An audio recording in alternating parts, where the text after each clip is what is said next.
Again, and y'all go, yeah. Krista. Let her in. Let her in. She's Whoops. going to help with the baby. One of his employees guess. had a roommate who worked at the Unfortunately, like a I tried to daycare back out of it. that we Oh, okay. Good morning. Good morning. Sorry. It's just Good hysterical. morning. Back out of it, like, But I still remember being like, you have to quit your job. Yeah, He's like, just let her in. She's going to come to the door. Oh, turn down the. Commissioner Thompson. Good morning.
Until 9:50. No, he just said he saw us. Well, He sent me an email. so I can see how he, Okay. how he, Stuart, how are you? very good, how are you? Good, and you? How's the summer been so far? Morning, ladies. Actually, Well, good morning. How are pretty you? good. It's you. Apparently Don isn't going to make it. in Yeah, person sometime, today, so. a couple of years from now, they're gonna have to do this. Right. Who am I again? Who am I? What was that? Admiral Stockton? Yes, Who am I? right, Why am I right. here? Or Einstein, who couldn't find his ticket on the train, and they said, "Oh, don't worry, we know who you are." And he says, "Yes, but where am I going?" Hey. I like that. I have days like that. It's like, Oh, you did? Yeah, it's actually, we're handing out folders that's got all the Got it, supplemental. okay, great. They should be done. Kellen Moore Street. Still getting our ducks in a row. indeed. Hello. Oh, I have a hard time reading stuff on the computer screen. I'm with you, Well, I I have a hard copy in my hands. See, I have a blind spot in my vision, and so the computer screen just really makes me crazy. And so I thought, do I print this out? Are they gonna mail it to me? Do I, you I got know? one. Did you get? They always mail it. I never got one. You didn't? No, I got mine. I got two of them. Well, one of them's mine then. No, I got one, and then it was the supplement stuff. Yeah, I got, budget stuff. okay, the one I did get, Okay. yes, but not the second one. Really? I got the first one. but not the second. Well, I think the dog for gripe with Good. I forget your We're name. in Turin, so sometimes. Yeah.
Good morning, everyone. My name is Mark Thompson, and I have the honor and privilege of serving as the chair of the Wisconsin Elections Commission. And I'm calling our August 30th, 2016 meeting to order. And I say good morning to Beverly Gill, Julie Clancy, Steve King, Ann Jacobs, and Don Millis will be joining us shortly by phone. He was unavailable to be here in person, but will be joining us as soon as he is able. With that, I will ask our administrator, Mr. Haas, Mike, to please give us the report of the appropriate meeting and tell us what's in the red folders that we may not have seen previously. Sure. Good morning. So I can confirm that we did post the meeting notice in compliance with the open meetings law here at our office, on our website, and at the state capitol. If I can just take a second to let the commissioners know, we have two folders. The blue folder we have traditionally used for closed session items. I would point out in there is a lunch menu. If you have a chance to take a look at that during the meeting or during a break, we will be, and make some selections. We'll be ordering lunch for commissioners, and then you can decide if you want to have a break or get through the agenda and have lunch during or before a closed session. You can decide that. In the red folders, it looks like there's a lot of materials, but the commission has seen almost everything in those folders, which was sent electronically. I wanted to point out a few items. On the right-hand side of the red folders is some public comments from municipal and county clerks who could not be here but wanted to submit some statements regarding the proposed budget. I mentioned before the meeting to commissioners that there is a memo, an additional memo related to the ERIC initiative that I encourage commissioners to try to review. Staff will go through that. There are a few other additional smaller items that have been added to the folder that you haven't seen, but staff will point those out as we go through the presentations. There are some charts and statistics that we will cover when we get to those agenda items. Thank you, Mike. With that, I believe we have two personal appearances or requests for personal appearances. I'll ask Marianne Hansen to please come and take the seat. And I'd ask that you limit your comments to 3 minutes if possible. Okay, I'll read fast. Good morning. I'm Marianne Hansen. I'm here representing myself. And you have a copy of what I intend to say to you. So I will just start in. When ERIC was first suggested, the intent of Wisconsin's association with ERIC was to improve the integrity of Wisconsin's voter registration lists by engaging in cross-checks of voter registrations with other states. The plan as it is described in today's agenda appears to be more of a voter registration drive. Current Wisconsin statutes apparently don't permit the DMV to share the personal information of state ID holders with another entity. I'm curious as to whether and I'm just going to call you the WEC, I hope that's okay with the WEC, has a commitment from the state legislators that the statutes will be amended to enable this sharing of personal registration information. I didn't see that commitment in the materials. However, the DMV has offered to perform its own matching process of current state ID holders to enable postcards to be sent to potentially non-registered voters by providing their ID information to a printer who would then send postcards to these non-registered voters. The Pew Foundation has offered to the WEC $150,000 to help pay for the mailing of these postcards, but only if the state legislature agrees that the state ID holder's personal information is part of this mass voter mailing. The rest of the cost is estimated at $423,175.72, and this is to be paid by then out of WEC funds. The agenda materials report that the outcome of this postcard mailing will not be implemented for the coming November election, as the time is too short for that to happen. That would be to take people off the list, because it's less than 90 days prior to the general election. Without legislative action, does the DMV have the authority to share personal voter information? If this personal information is compromised, is the state, therefore that would be the taxpayers of the state, to be held liable for this breach of personal information? Although on page 33 of your agenda materials, there is a printed assurance that the personal information submitted on a voter's registration cannot be breached because it will be encrypted. In today's world, hacking, breaching electronic information seems to be possible under many thought to be secure circumstances, as reported in the news yesterday of the hacking of the voter registration systems of the states of Arizona and Illinois. I question the purpose of proceeding right now with this postcard registration outreach. This mailing is acknowledged in the agenda materials, will be just one of many mailings that voters will receive between now and November regarding voting. There is certainly an awareness of the coming presidential election, and those who want to vote have time to register in their municipality. The WEC has already approved spending taxpayer money to promote a voter registration information campaign. Why would the state of Wisconsin pay a third-party entity to clean up its voter registration lists? This was supposed to be the responsibility of the former GAB via the SVRS system in cooperation with the local election clerks who are most responsible for the integrity of the registrations in their municipalities. So I've asked a few questions, and if in your discussion you will answer them, that would be most appreciated. Thank you very much, Thank you. Marianne.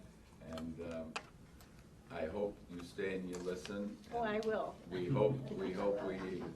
I know that many of the items you've raised are going to be part of the ERIC discussion, and hopefully we can have the staff address your concerns and identify what steps. Much appreciated. We have the ability of controlling in the process. Thank you very much. much. Thank you.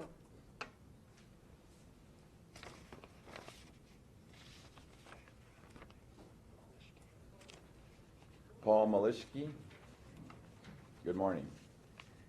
Good morning. I'm also speaking on item J.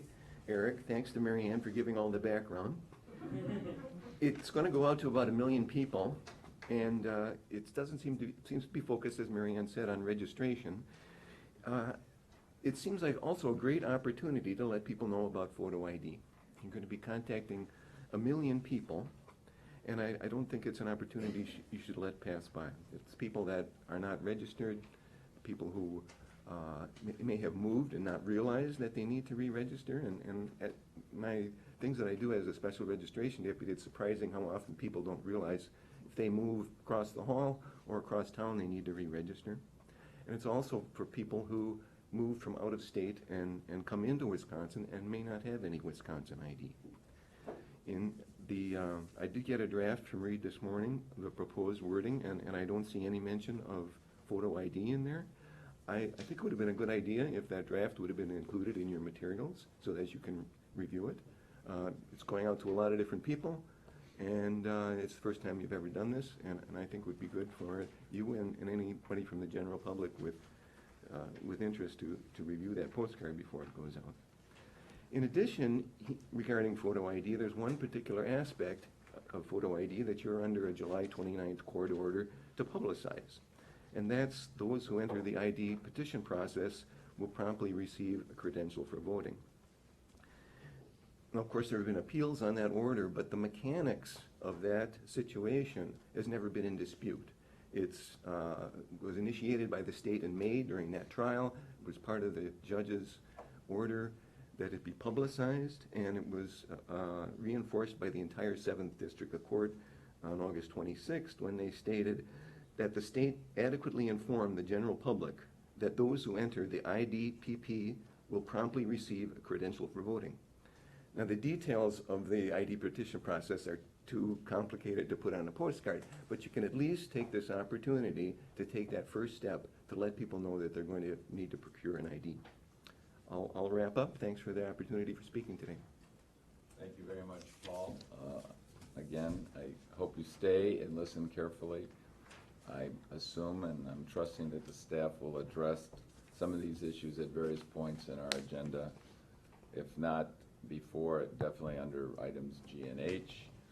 And I do also have the Seventh Circuit order that you read, and we are fully aware of our obligations. Thank you.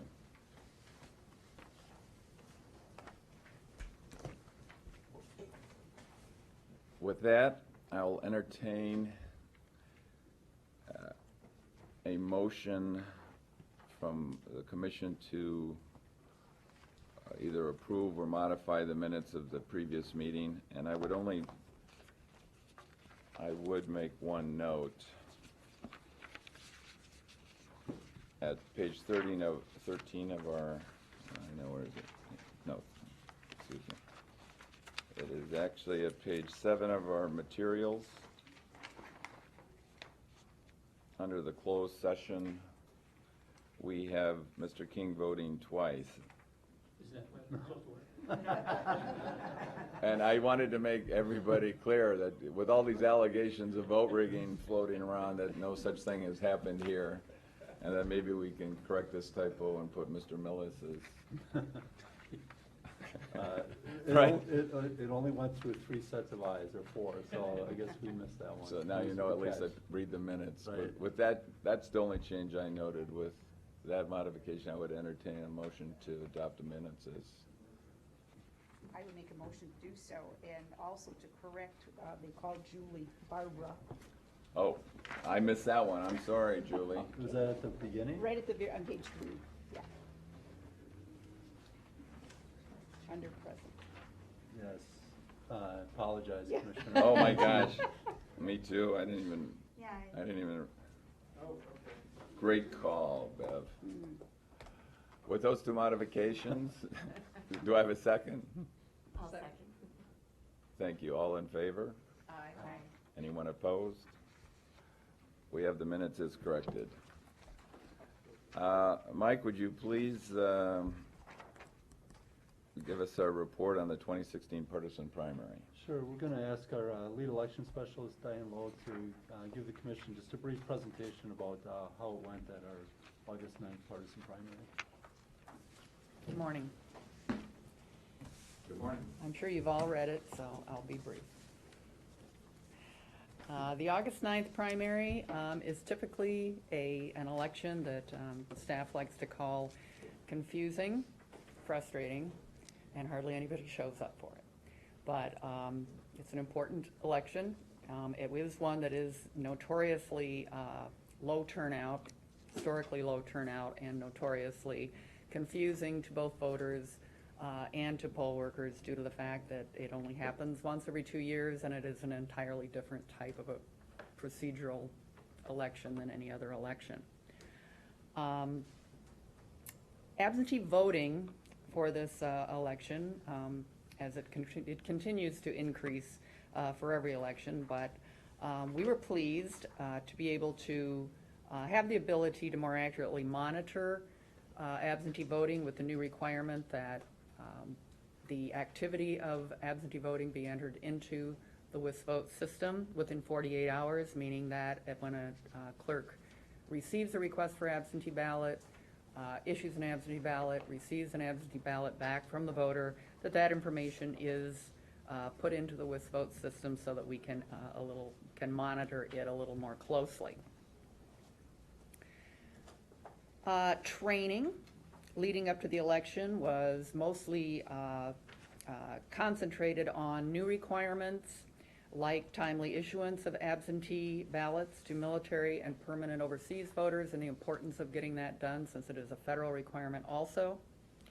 The tracking of absentee activity in WISVOTE, something that they we're just more or less starting to do with this election, something they aren't used to doing. Also, problematic items that we run into routinely over the last few elections, the requirements of photo ID, and also provisional procedures when provisional ballots are appropriately issued and what is not appropriate time for issuing provisional ballots. And then simply the peculiarities that go with the partisan primary itself, such as handling of crossover votes and the purpose of the party preference section on the ballot. In the week before and the week of the election, The staff documented their conversations with voters and other callers.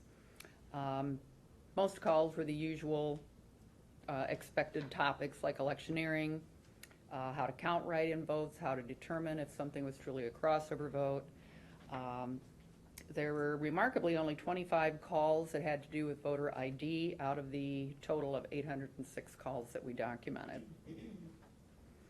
There were a couple of ballot and equipment snafus for this election.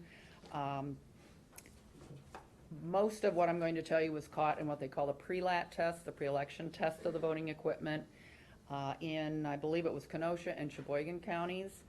There was an issue with timing marks being too close to the oval or arrow, causing them to not read properly. They only affected absentee ballots, and those ballots had to be remade at the polling place. The ballots were reprinted for election day, so they didn't have a problem with it on election day.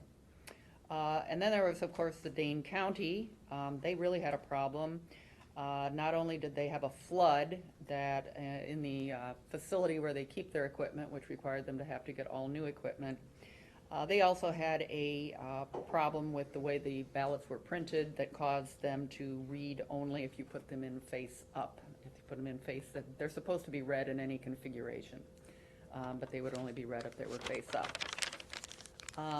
We also had an issue in Portage County, which really did not affect how the votes were counted or had anything to do with the voting equipment, but apparently the printer, rather than have the background of the ballot be a regular kind of light gray color, it was light purple, but the clerk felt that to avoid voter confusion, they would reprint those ballots so they all looked the same. The My Vote site, which is our voter-facing site, that allows a voter to look up their name, determine their registration status, register if they want to, request an absentee ballot, find their polling place, things like that. We were very pleased with that site, especially on election day when traffic was very, very heavy, with voters mostly looking to find out where it is they go to vote. And also there were a number of clerks that used the My Vote site for registration at the polling place on election day. There were 1,400 registrations recorded during election day, and we received no complaints all day, so it performed admirably. We're pleased to say that our accessibility audits are now complete. Our audit team has completed their statewide tour of the state and have visited every polling place in the state now and reviewed it for accessibility compliance. The primary was put to bed, so to speak, on August 23rd when Chair Thompson signed the canvass of the primary, and no recounts were submitted. No petitions were submitted. Before we move on to ballot access, does anybody have any questions on the overview of the primary? Yeah. By title being a partisan primary, I'm interested, do we track the number of voters that participated on the Republican ballot versus Democratic ballot versus the Libertarian ballot versus the Green ballot versus? Yeah, some, I don't know, Mike might have a better understanding of voting equipment than I do, but I know there are some reports that the voting equipment can generate that will tell you, give you a Republican, total votes cast on the Republican ballot, total on the Democrat. I'd be interested in those numbers if yeah. they're available. But I don't know that we really track that all together unless we were to look at the highest, office. Right, through the and canvas determine. results. Mhm. I mean, looking at the official results would, if you wanted to use for instance, the U.S. Senate races being the biggest statewide races, and just add up how many people voted in the Republican primary versus the Democratic primary, Libertarian. Those numbers are easy enough for us to total up. Interesting to know. Yeah. We can certainly get that. Yeah. I had one more question on the primary. I noted in the written materials that the actual number of votes compared to the projected number of votes were pretty different. And I was wondering if we've done any investigation into what we think that discrepancy resulted from, or anything along those lines? I'm not aware of any digging into that. Mike, are you? I'll just comment briefly on our projections. They're very unscientific. And since this was my first exercise in trying to make a projection on behalf of the agency, I discovered that it was much easier to criticize the former director's projections than it was to come up with your own. And so it really was an informal process. We tried to reach out to clerks in some of the major municipalities or where they had contested primaries and legislative districts. I also reached out to some academics and others just to try to get a sense of what people were thinking. I will say the percentage is one thing, the raw number is another. We projected around 712,000 people, and I think it turned out to be under 600,000. The percentage is a little bit irrelevant because in between the initial projection and the election, the actual census number for the voting age population changed, which didn't really affect the fact that we were off by that much. But the other thing to keep in mind, which we pointed out in the memo, is many clerks, when they report their percent turnout, they base it on registered voters rather than voting age population, which has always been our standard to make it more consistent throughout elections and across states, and also because the number of registered voters just changes on a daily basis, and theoretically you could have more than 100% of your registered voters from a previous week actually vote. But there isn't really any hard reason why the projection turned out to be that far off. I think it's safer in some cases to over-project, because sometimes clerks are relying on that to some extent to help them figure out how many ballots to print, and it's better to have too many usually than not enough. But it was not intentional to be that far off. Is there a reason we have to give a projection? There really isn't, except tradition, and the press asks and clerks ask. And We'll find out if we get better. And and if anybody would like to contribute their 2 cents, I'm all ears for November. I think we'll let you just sit in that hot seat. Well, but as a county clerk, and having to guess how many ballots to order for an election, it's really helpful to have some idea from the state what they think, the turnout is going to be. It helps you project how many ballots to order, because, as you said, it's far better to have too many ballots than not enough. So over-projecting is not necessarily a bad thing. I will say the one thing that I think the value that we can add is that we are probably in a better position to say this election is more like an election in a certain year, depending on what contests are on the ballot.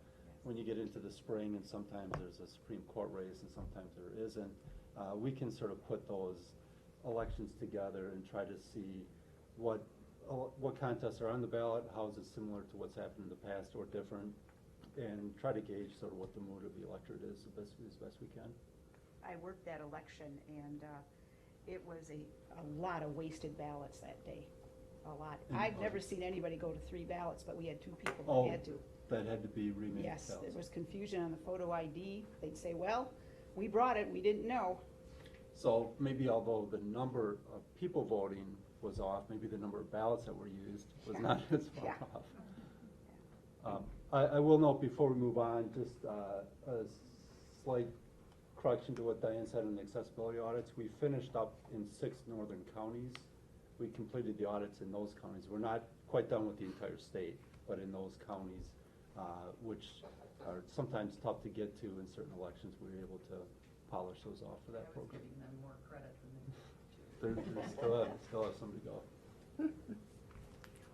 If there's nothing else, Diane, I think you're taking the lead also on the ballot access approval. Next item, item F, it's all yours. And this is page 13. This is just a memo that kind of outlines the process for candidates, appearing on the candidates on ballot list, which you should have in your folders, I believe. We'll talk first about the results of the primary and the independent candidates and how they got on the ballot. The candidates that won their primary will, of course, appear on the candidates on ballot list for the November election. And independent candidates for state and federal offices will also appear. They had to go through a separate process of filing nomination papers to get on the ballot, but they do not appear on the primary ballot. They go directly to the general election ballot. So we haven't seen their names since they qualified back in June. So we will be asking for the commission to approve the ballot status of those candidates on that candidates on ballot list. Moving on to ballot status party candidates for president and vice president. The ballot status parties in Wisconsin, there are 5 of them, and they are the Republican, Democratic, Constitution, Libertarian, and Wisconsin Green parties, and those are in party order, the order in which they appear on the primary ballot. Parties that have achieved ballot status have done so by a couple of methods. The party order is determined by the highest number of votes in the highest office in the last general election, so we'd be looking at November 2014. And back then, all 3 of the then recognized political parties, which would have been Republican, Democratic, and Constitution, they each fielded a gubernatorial candidate who received at least 1% of the vote cast, which granted them ballot status for the next 2 years. Candidates that were listed independent, and in this case it was the Libertarian and Wisconsin Green parties who were listed as independent on that ballot, also were able to garner enough votes to gain ballot status. They also had to continue to complete that process by petitioning for ballot status, which they did. So that's how we got to the 5. The candidates for president and vice president of ballot status parties, it's relatively easy process for them to get on the ballot. They are simply certified by the chair of the national or state party and certified to the Wisconsin Election Commission. They also all have to file declarations of candidacy. They have until the first Tuesday of September to complete this process, and all of the ballot status parties have done so, and they are listed there in the middle of page 14, the parties and their candidates. And we will be entertaining motions later to approve these ballot status candidates for the November ballot. And finally, we have independent candidates for president and vice president. They have to do a little more than the ballot status party candidates in that they must file nomination papers, get at least 2,000 signatures. 2 slates have qualified for the ballot, and that is the Workers' World Party and the American Delta Party. Along with their nomination paper form has the usual space for signatures of electors. They also have to list their presidential electors on that form, and the electors there must be 1 from each congressional district and 2 from the state at large. When reviewing the Workers' World Party's nomination papers, we noted that they had a little issue with one of their electors listed, in that he was listed under Congressional District 5, but he actually resides in Congressional District 6. We've had a case of this happen before, and previous court decisions and our past policy has been to give them a chance to remedy that by giving us the name and address of a substitute, a replacement elector for that office. And we gave them until the end of August to do that, but they did so on August 22nd. They did give us a replacement, and he does indeed live in the 5th Congressional District. So we'll be looking for your approval on placing the Workers' World Party and American Delta Party on the ballot also. I think that takes us to the motion. Right. Correct? Yeah, so page 16 are the 3 motions. Do you want me to read them, or you want to just? Well, first of all, any comments, questions for Diane on any of the pending motions? Otherwise, I'll entertain motions from commissioners to approve recommended motions 1, 2, and 3 as set forth on page 16? So moved. Second? Any discussion? All in favor? Aye. All opposed? I voted aye too. Thank you very, very much. Thank you, Diane. I think that ends this part of your presentation. Thank you very, very much. With that, I would ask Nate Judnick to come up. And I think, Nate, you have items G and H. I do. Uh, Yeah, we can hand that out too. So I just received an email literally 10 minutes ago from our attorneys at DOJ. This is related to the One Wisconsin agenda item.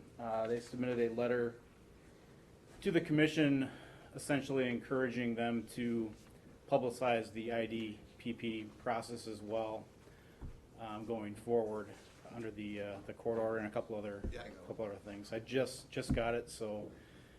Are we talking about the letter from Scott Ross At One Wisconsin, Okay. correct, yep. Just sort of as an overview and summarizing Frank V. Walker and the guidelines in effect now from One Wisconsin, could you touch on the item that Paul Malewski, I think, raised in his comments of the feasibility of utilizing the 1 million, 1.5 million cards going out as part of ERIC to comply with the Seventh Circuit order of that the commission will adequately inform the general public that those who enter the IDPP will promptly receive a credential for voting unless it is plain that they are not qualified. Sure. So It's all yours then, go ahead. Yeah, thank you. Thanks. Good morning. A lot been going on in the cases, so I hope you've been all the emails and things that I've been sending. I know it's a lot, but I hope you've been able to kind of keep track of all the everything that's been going on. As far as addressing Commissioner Thompson's comment on the IDPP, sure. I'm sorry. Sure. I think it's important from the commission's point of view to, and in the spirit of comedy, to thank the Seventh Circuit for deciding these issues by the 26th of August. You know, the Department of Justice had asked the Seventh Circuit to resolve all outstanding issues by the 26th to allow this commission to make decisions and implement an election free of confusion and in clarity. And as the chair of this commission, I think it's appropriate to thank the judges at the Seventh Circuit for reaching a unanimous conclusion in terms of how this election is going to take place. You know, it was a very unique, and I'm sure internally very complicated discussions to reach this position of maintaining sort of the status quo for November 8th. And I'm wondering that as counsel, is it appropriate, or can we send a letter from the commission to the Seventh Circuit thanking them for their timely response to allow Wisconsin elections to proceed in a meaningful way with as little confusion as possible? I don't think there'd be anything that would prohibit the commission from doing that. If that is their pleasure, we could definitely do something like that. Do I have the support of my fellow commissioners? I guess I should ask. I think I would like to talk to our attorneys at DOJ to make sure it wouldn't jeopardize any of the appeal. There is still the pending appeal on the merits that will be. It's not on the merits. We're just thanking them for their timeliness and their response, and I don't think anybody's weighing in on which side, because I know as we sit at this table, we probably have differing opinions on how we would like to see the ultimate decision, but I think we can all agree that it was very, very important to have a timely answer to allow us to move forward today. It was helpful. I think as Nate mentioned, just as I think any judge, if they're looking at correspondence from a party in front of them, would probably want it to come through the attorneys, and so we would probably just want to consult with the DOJ about how we could accomplish that. Sorry to interrupt, but No, it's okay. I thought it was important that we say thank you. It definitely will provide some clarity in advance, as much advance as we can. So I think that that will be helpful. So I would agree.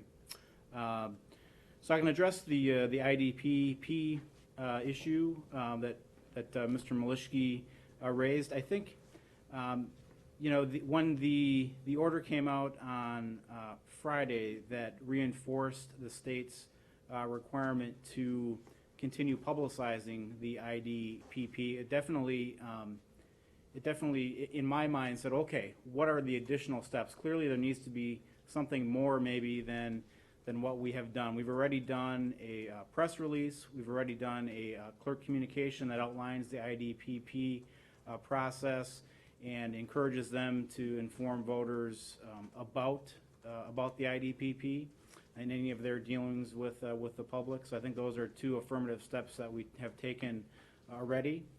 I think additionally, in talking with Mike just briefly about this yesterday, talking about continued press releases, doing some social media as well too on Twitter, Facebook, promoting that process, directing the public to the Department of Transportation DMV website, because they're the ones that are the experts on that process. So we really don't want to get caught in the situation of answering too many specific questions on the actual process itself, because it really is their process. But we have no issue with publicizing it and going forward with any campaign that the commission would like us to do. As far as the postcard, I think it's probably a possibility. I think what we run into is when we start doing postcards, you start running out of real estate, I think, on the message. And if you start putting too much information on a postcard, people might miss the ultimate message. So I think there have been several internal discussions on the design of the card and the intent of the card under the requirements of ERIC. This first postcard is the unregistered but eligible postcard. There's other mailings that will go out related to list maintenance and those types of things, but this is the first installment of those postcards. And the intent really is to say, hey, if you're not registered, here's how you can get registered. I mean, that's the point of it. And that's the purpose of what we're trying to hit with that mailing. So if the commission directs us to put more information on there, we certainly can look at it. But I think at this point, it's more of probably a real estate and design type issue. But Mike can maybe address that more. I think he was more on some of the other meetings on that I might not have been. Go ahead. It seems to me, though, this postcard is going out to 1 million to 1.5 million people, right? Correct. And I don't think the subsequent mailings are not that broad or that extensive, correct? Correct. They'd be based on information that we get back from ERIC as far as potential matches based on other databases. So this would be by far the largest mailing through ERIC. And if the part of the ERIC mandate is to register or provide the opportunity for as many people as possible to register, to make that registration meaningful, would be, it seemed to me, consistent to say, if you want to register and vote, voter ID, check it out, and the IDPP process is available if you can't get a voter ID otherwise. And so the question is, how do you put that?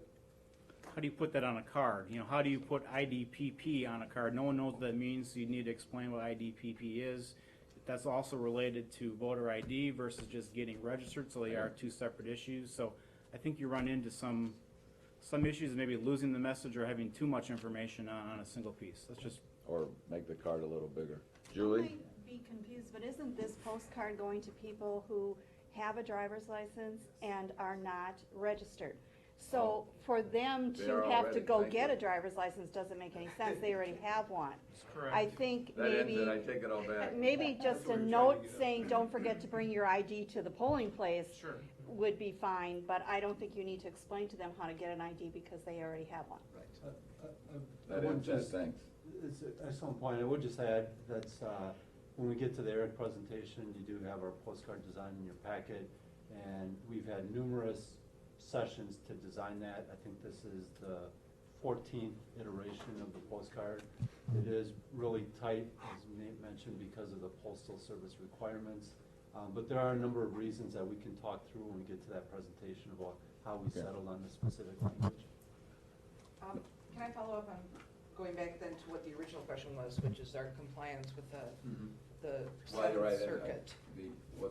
I didn't know whether Nate had more to say about the legal and procedural guidelines following Frank and 1 Wisconsin. Because I think if you're gonna address it, then maybe Commissioner Ann Jacobs wants to. You can go ahead, I can jump back to, I was just gonna go through some of the procedural things that have happened in those cases, for the public and for benefit of the commission if they want me to do that. I can answer specific questions too, however you like to proceed. I mean, Go ahead. that's your call. I just have a few follow-ups on that. Sure. Because it seems to me, when I read the Seventh Circuit decision, is that there's two aspects of it that the court said are essentially the basis on which it's resting. Number one, that there be the IDP process available to all voters who are unable to otherwise provide the documentation necessary to secure the requisite ID. Correct. And secondly, that the state of Wisconsin is required to publicize it in a sufficient manner to inform people of that process.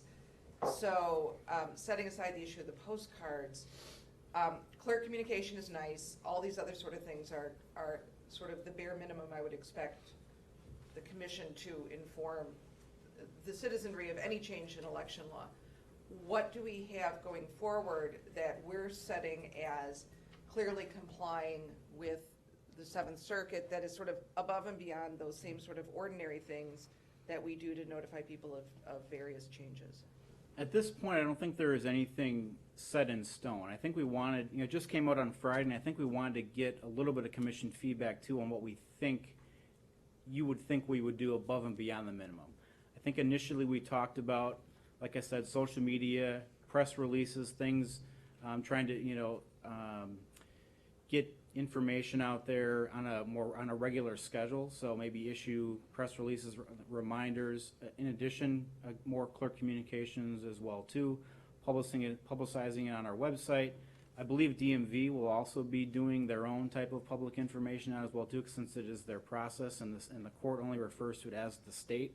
So I think when we talk to our attorneys at DOJ, they think it's all of the defendants that are named that are parties that are the state. So that also includes DOT as well. So I think there'll be an effort from them, and I think we need to coordinate with them a little bit too to make sure that our messages are consistent and that we're driving them to the right materials so that people get information about the IDPP.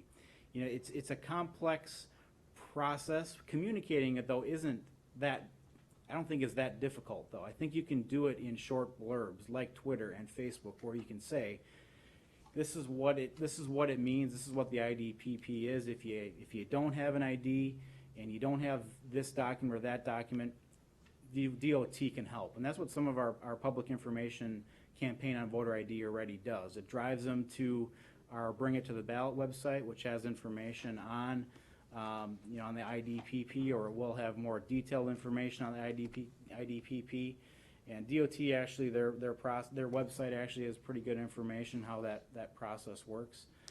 So I think. Here's my concern though on Yeah. what you're just reciting.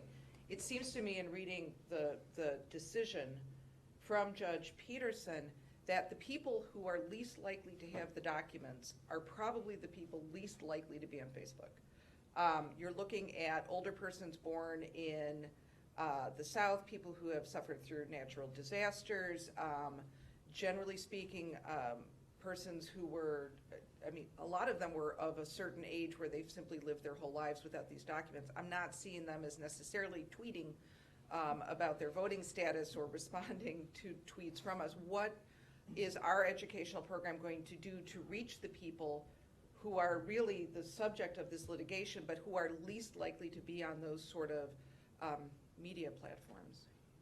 Yeah, so I think we can explore, I don't know if we've explored anything as far as an additional mailing. The issue would be identifying these types of people. I know there's probably it's a smaller subset. The court also made that determination. There's a smaller subset that may fall into this category. The court specifically said we don't have to try and reach out and contact them individually. So the bare minimum, I think, would be, I think, just our public facing efforts. I think we would take take cues from the commission if they think, or they have other ideas as to what we think we should do, but. I would just add, I mean, this is something that, just as Nate mentioned, just this week, we're trying to formulate a plan so that by mid next week, we'll have a better, more concrete plan for what to do going forward in the next 10 or 11 weeks. And I think it's also important to keep in mind, just because people aren't on social media, doesn't mean that a tweet may not be effective, because that's going to, again, be picked up by media and others that will amplify the message. The message, and this is something that Reed was going to address as part of the photo ID presentation, so we're sort of asking Nate to handle a couple different agenda items that aren't on his plate. Okay. But Well, if it's useful, Reed, you want to come up and, I don't see there's a problem sort of putting them all together if we're on it. I don't want to have Reed come up and be redundant, so. Sure. Good morning. Good morning, thank you. The Bring It to the Ballot campaign has two components: an awareness component that says, remember to bring your photo ID with you, and then there's a how-to component, which is how to get an ID if you don't have one. In 2014, after the IDP process was started, we modified our campaign to say, you bring these documents to the DMV to get a photo ID. And if you don't have a birth certificate or other documents, bring what you have and the DMV can help you. So we're already in that message, letting people know that DMV has a process to help them. We don't mention IDPP by name. We're sort of dealing in very big concepts in very short periods of time, 30 seconds, 15 seconds, but the idea is to drive people to the Bring It to the Ballot website or to our toll-free number where they can get more information. And so that's generally, so even before this order from Judge Peterson, we were telling people, even if you don't have a birth certificate or other documentation, bring what you have to the DMV and they can help you. And so that's what's happening there. I would just add that I think the most significant part of the decision was simply the message that you were assured of getting an ID with one visit to DMV. That was really the central part of the order, is that the court wanted us to communicate that voters were not going to have to continue to go back and forth to the DMV and find records and come back to the field office. And so that's probably the simplified message that we need to emphasize more. For us to start talking about IDPP, it probably is not going to be very effective, because it doesn't matter what the process is called. It's just what is important to the voter to know. They can go to DMV in one visit. They will have an ID that will be valid for the November election. But we're certainly, as Nate and Rita mentioned, certainly aware of the responsibility. We've talked to DOJ, as Nate mentioned, immediately after the initial order. We publicized it, and now that we have the final court decision, we'll continue to do that and work that into our publicity. To Commissioner Jacobs' point, you're dealing primarily with elderly or disabled persons. Have you reached out to the human services departments in the various counties? They certainly have access to those, they know of those people in their community, and they can perhaps work to get that message out. Whether it would be through, a flyer that goes out with Meals on Wheels or any of those kinds of things. They certainly could partner with some of that, and know those vulnerable people that may or may not have ID. That's a very good idea. One of the other things that we've been talking about internally is ways to make sure people are aware of the permanent absentee voting option for individuals who are indefinitely confined to their homes due to age, disability, illness, or infirmity. And for those people, they don't need any photo ID. The person who witnesses their absentee ballot attests that they are who they say they are. And we've been working on ways to use social media and maybe reaching out through other groups that deal with those populations, including the counties, to get the word out about that. We are scheduling a meeting with our Accessibility Advisory Committee in September, made up of representatives of accessibility advocacy groups, and so we do have those contacts and relationships developed and sort of a communication chain to get that message out to that population as well. I think that what Commissioner Glancy just raised, though, is important, which is, as I read the decision, we're supposed to do something more than just sort of the ordinary information on that sort of things, and communicating it to advocacy groups to let their people know that, I think as Mike just put it, that one trip accomplishes the goal of getting the ID you need to vote, whether you choose to be a permanent absentee voter or choose not to. Because a lot of folks, they don't want to stay home and do an absentee ballot. They want to go to the polls. They want to cast their ballot. They want to put the piece of paper in. So I think that reaching out to those most likely to reach the targeted voters of the IDPP process is essential to our compliance with the court order. I'm just curious, ask Ann or whoever else is an attorney here and looked at this. Wherein is the burden of responsibility for determining what is fair and what is ultimately needs to be done lie? With us? Or who? The courts? Who? Let me just address in terms of how I read it and in what light of what Nate said. The order is to the state and to the defendants as a whole. And I mean, the Seventh Circuit said that the state adequately inform. Now, we are a branch of the state, but so is DMV and everybody else that would fall under making sure that this IDPP process works. So the way I read it is, to the extent that we can maximize our efforts in good faith, we're complying with the order. And you know what I would like to see to make sure that we're complying is that the staff report to us on a regular basis in terms of what steps are being taken to actually maximize what we can do within our budget right now. I mean, because we didn't get extra dollars to do this, so we have to work it in to our current photo ID informational campaign to the extent we can utilize Eric to do it. So we're trusting you. One question Does the buck stop here then? What you're saying? It does. It's us, Steve. I think it's in two places, us and DMV. We actually did ask DOJ that exact question, because we were kind of, it was a little vague too on the state. And what did and their interpretation was, everyone that's named as a defendant, if you're representative of the state or a state agency, we believe it covers you. So I think, and that would be DOT and the elections commission. Well, we're named. Right. I mean, we're it. I knew that. Yep. We're So- it. So.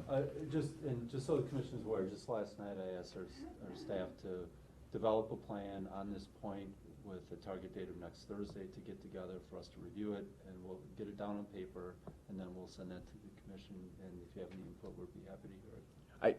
I'd like one question addressed in that the court order and the proposed emergency fix for DMV requires one visit to DMV, and you will be mailed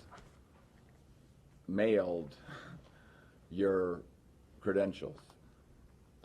My office routinely now sending a letter from Brookfield to Milwaukee or back and forth takes a week. So the question is how within this context do we address the situation where someone goes in on Tuesday, election day, and casts a provisional ballot? How do they have their ID if they go to the DMV that same day? How do they get it by Friday? Because it's not going to happen if it's mailed. So is DMV making arrangements that last week to have credentials at the DMV office? Maybe you could find out what they're thinking and how they're going to fix this. What's clear is a real hole, and hopefully it won't impact many people, but it's going to be a real situation. It's a good question, and we've talked to DMV about that previously, and I think we need to follow up with them and see if anything has changed. Part of their standard process is they don't really issue anything over the counter. Everything is always mailed. So I think that's part of their standard kind of process, and that's how that evolved. But there needs, I think it's a good question to ask them, and we'll definitely follow up and let you know what their actual plan is for getting those IDs. In that real short time frame, there's definitely a concern. Well, and we clearly, this commission has no ability to handle that situation because we don't have any control over what the DMV does, period. I mean, we can suggest now and coordinate, but that last week, we can't, I mean, we don't have the ability to say, make sure you have credentials at the office if someone comes in and asks for them. Sure, the Seventh Circuit is required to, or they've required the court to monitor, make sure that DOT is making sure that people are getting the IDs when they're required to under this order. So I would think that DOT would look at that pretty seriously and come up with a potential alternative process to make that work so they're in compliance with the order. It seems to me there's sort of two categories. There's the folks who go looking for an ID, say the week before, where they want to go vote on Tuesday and get a real ballot.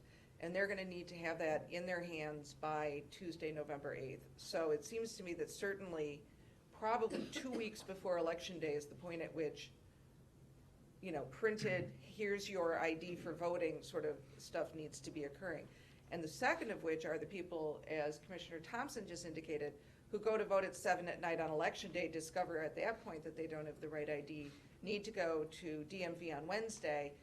There's no way that a mailing will get to them in time for them to turn in their provisional ballot on Friday. And what are we going to do with those people? It seems to me that the solution to both categories is the same, which is the creation of some sort of credential that's printed out at the DMV for those folks. But that we need to not forget that it's probably 2 weeks before Election Day through the Friday after Election Day that requires that special accommodation, whatever it is. And it seems to me it would be no different than the receipt you get when you go to renew your license. You turn in your license and you get a printout. And they are able to do that right at the DMV. So you hand in your old license and they give you a printout that you're allowed to drive with. If they can do that, it seems to me it's probably well within the capabilities to do whatever it is that they're going to be issuing on site. But obviously we don't know the ins and outs of their computer abilities. Is that document only good for 1 day, or is there a time limit on it? I think it said it was good for 90 days or Right. 60 days. And one point too, Ross was saying in our conversations with DOT, because they don't have the underlying documentation, there is a verification process that goes through before that is issued and mailed out. So I don't know if it's exactly the same as the temporary receipt when you hand your ID and you get your temporary receipt till your permanent one comes. So I think there is some additional background verification that goes on. So, but we will clarify with DOT. Well, then I think we certainly need to know if what they're going to tell us is that it's absolutely impossible for someone who doesn't have an ID on Election Day to complete a provisional ballot. Because if that's what DOT is going to tell us, then I think we've got an issue as to how the state of Wisconsin is going to comply with this order. Because I think this order contemplates that unless you are facially invalid, which means you go in and whatever it is shows that you're not a valid voter, the presumption is you are a valid voter, absent something to the contrary.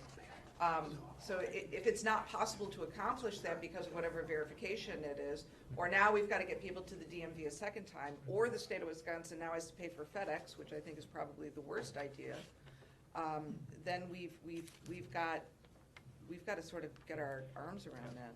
The important thing to know about the IDP process is that DMV has a staff of people who review a central staff of people who review these documents.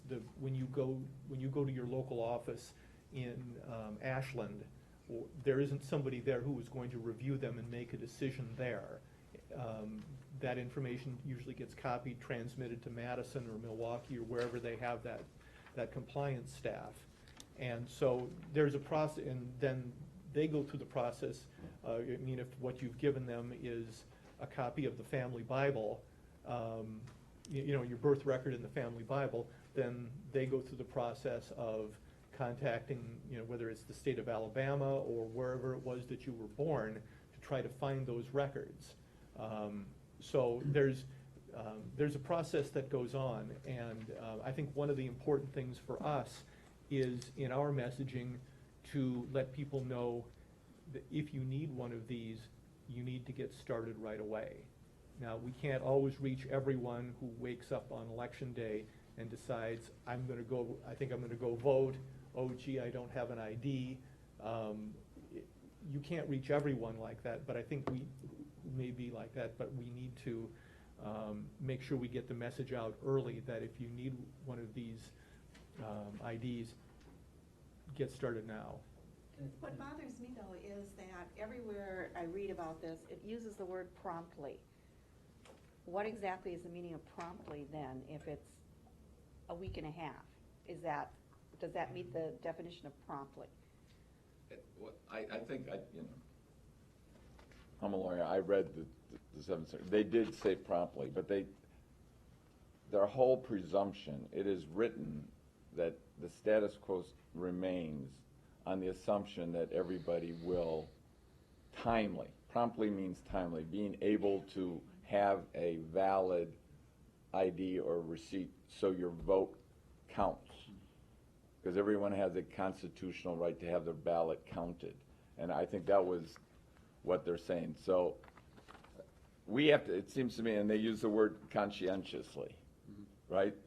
So we don't have any further definitions other than our good faith compliance with that. I think it's up to us to do everything we can within our budgetary means to comply with this order and let the state and everybody know that if you get to the DMV, you should be able to vote if you don't already have your vote. If you're on ID. Just, I guess, a couple points to wrap up is, we have a very close working relationship with DMV. We have another phone conference with them tomorrow morning about the online registration and ERIC projects. I think our job, which we have been through many times related to photo ID, is to become somewhat of an expert on what their process is so that we can communicate it to voters, because we probably have more effective means of reaching voters. We do it more often, obviously, than DMV does. And to communicate that our agency's concern is how is DMV going to ensure that everybody who enters that petition process has their credential in time to vote, and that's a concern. We would like to hear from them how they are going to accommodate that, because that may affect our message to voters. If DMV says, forget it, after the Friday before the election, you're not going to get it in time. Whatever their answer is, we need to be able to communicate that effectively and frequently and loud enough for everybody around the state to hear it. We can't necessarily dictate to them what their process is, but we can at least communicate that to the public. Well, it seems to me it would be actually urgent to know whether they're going to be telling voters that you're out of luck if you don't get your photo ID timely, even if it's just a matter of, I don't currently have my birth certificate from New Jersey because I haven't needed it for forever, and we're gonna have to do the whole interstate thing to get that document here to Wisconsin. If the real answer is going to be, you're out of luck if it's 2 weeks before the election, I think that's absolutely essential information that this commission would need to process right away. And I'm certainly not saying that is their position, but we just got the decision on Friday. This is certainly on our plate to communicate with DMV, and we'll keep the commission informed about what we learn from them. Just before are there any other items that were raised in the one Wisconsin letter or on your notes in terms of procedural guidance coming out of one Wisconsin that you want us to think about and consider? The only thing was if you had any feedback and any of the guidance that the staff, in consultation with the DOJ and you too, Chair, the one day that you were in the office where we finalized the initial guidance that went out on the implementation of the decision.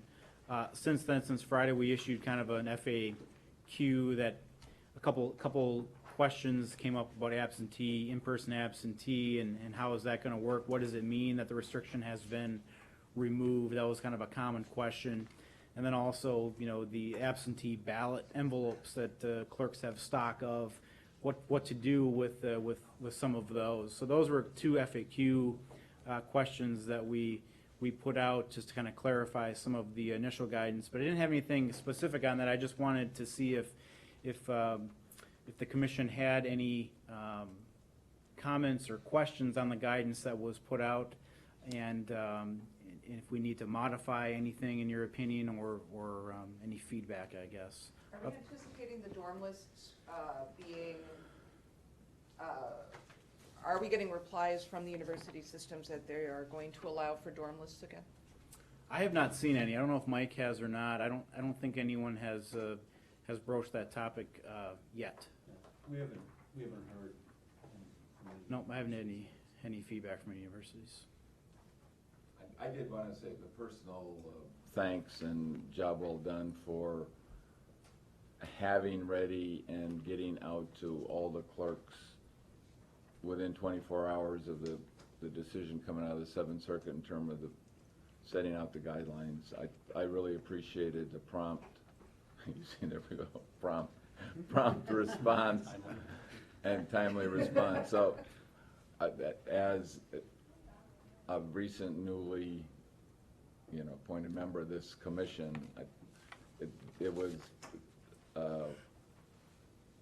it gave me confidence in the staff and their attention to detail, so thank you. Has there been reaction from the clerks on the information provided?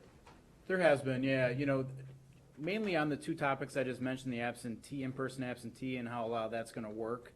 As far as, well, can we do it on weekends? What does that mean? Can we do it? Can we limit it? Can we only do it the times that it used to be? All these different questions. When the court removes the restriction, what does that mean? Does it go back to what it was before? Does it mean they can set new hours or new days? So all those types of questions that the staff has been diligently responding to. We thought an FAQ on a couple of those was important. And then, again, the stock of envelopes, because that's always a big thing as far as getting it through the printers and getting those proofed. So those are the biggest questions I think that we've got. A lot of the other stuff was pretty straightforward, I think. So there weren't as many questions, but yeah, I mean, the clerks always respond when there's major changes right before an election. So yes, we are getting some questions on it, how to do it, how to implement it.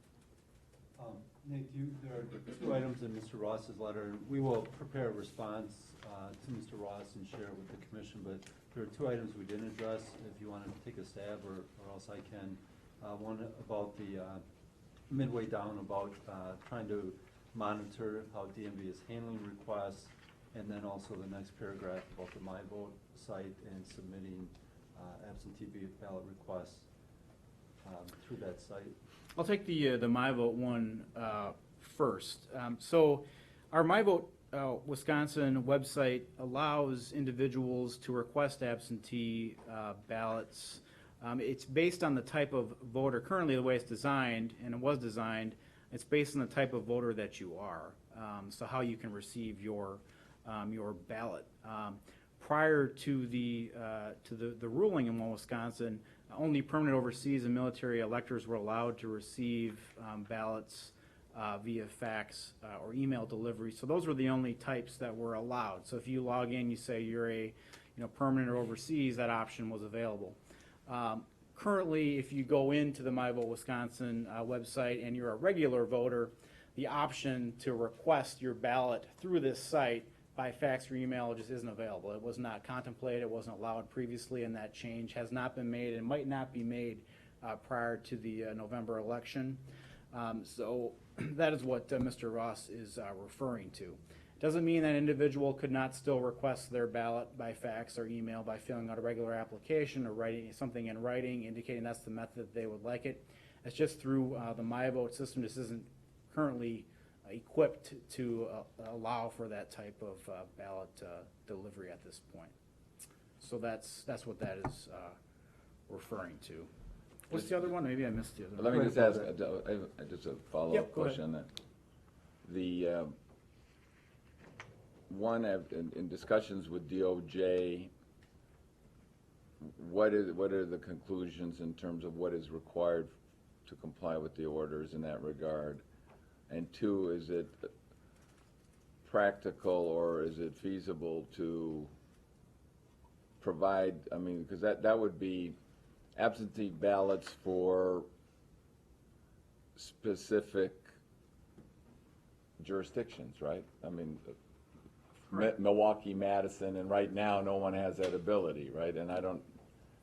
Sure. It seems, how would you even coordinate that with our municipal clerks and county clerks? So Judge Peterson did make it, quite clear there was a fair amount of evidence that was presented in the trial that emailing and faxing absentee ballots for some municipal clerks would be a pretty big burden. So because of that, he did indicate that if there is that burden, the state could make that a requirement optional. So I think we have taken that approach, that it is optional. And that's what you specifically said in the guidelines, We did, correct? Okay. we did. All right. While it is allowed and the restriction on it is removed, if a municipal clerk is not able to respond using that method, under the ruling, it is optional for them to do that. And I think the way you framed it is the clerks have the right to honor those requests if they can do so. That's correct. That's the way we've described it. What was the other one, Mike? Maybe I missed it. Well, the paragraph right above that, which we haven't really discussed, about monitoring how DMV is handling requests to ensure that they're in compliance.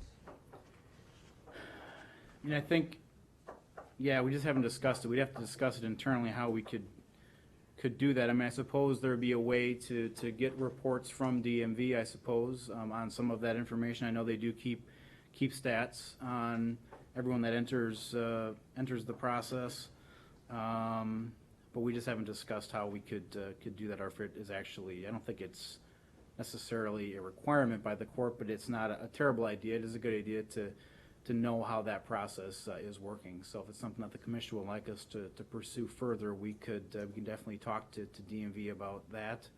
I think just in terms of you're going to report back to us next week, it would be good just to address it and let us know what the options are, so we can all rest assured that we're not going to be in contempt.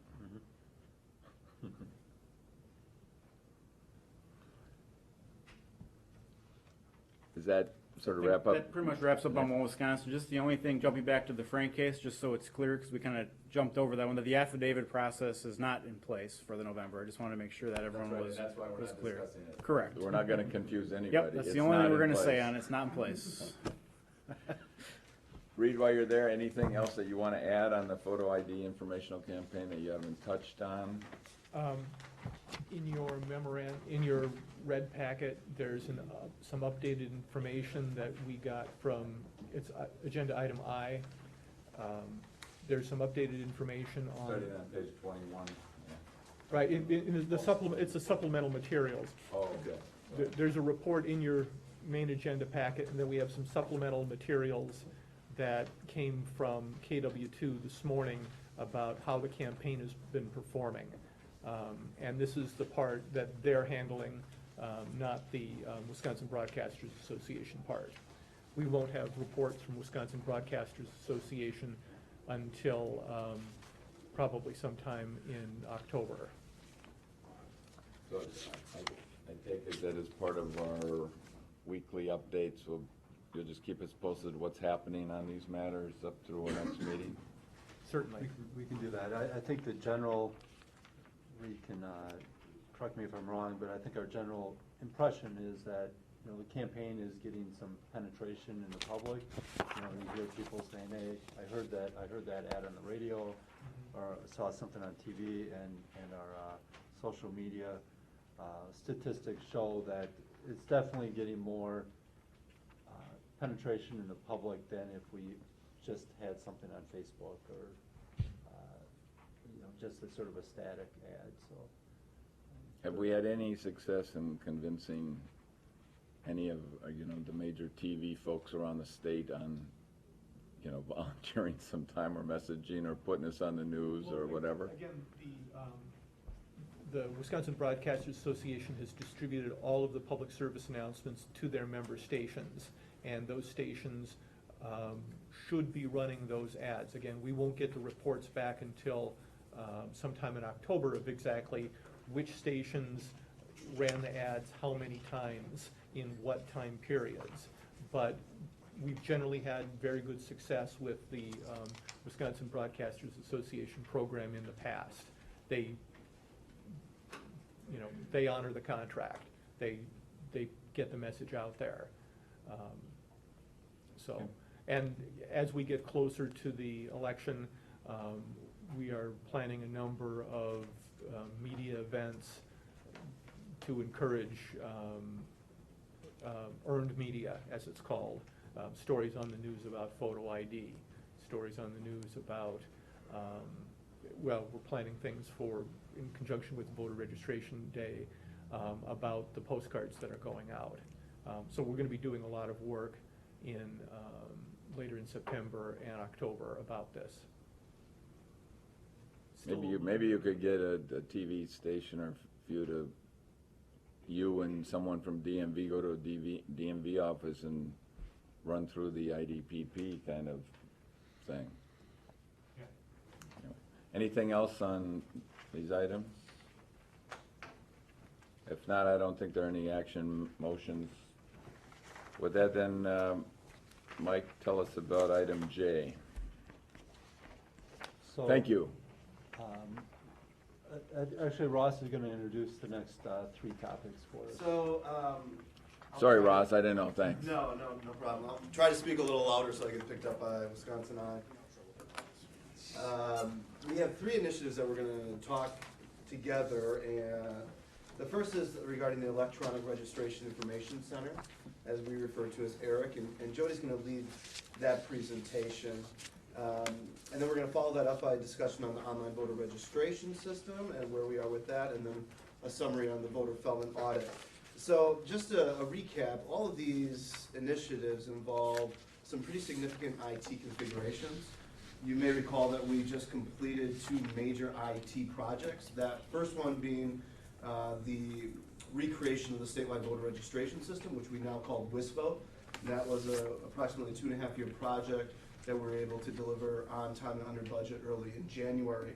The second was the My Vote Wisconsin, the voter website redesign that we launched at the end of June, and that was a project that we worked with a private company, and we are excited for how that system worked for the August election.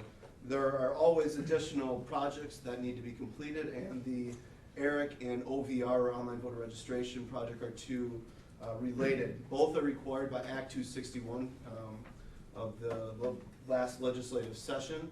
And for the ERIC project, we are required, per that agreement, to send out a mailer to what they call the eligible but unregistered.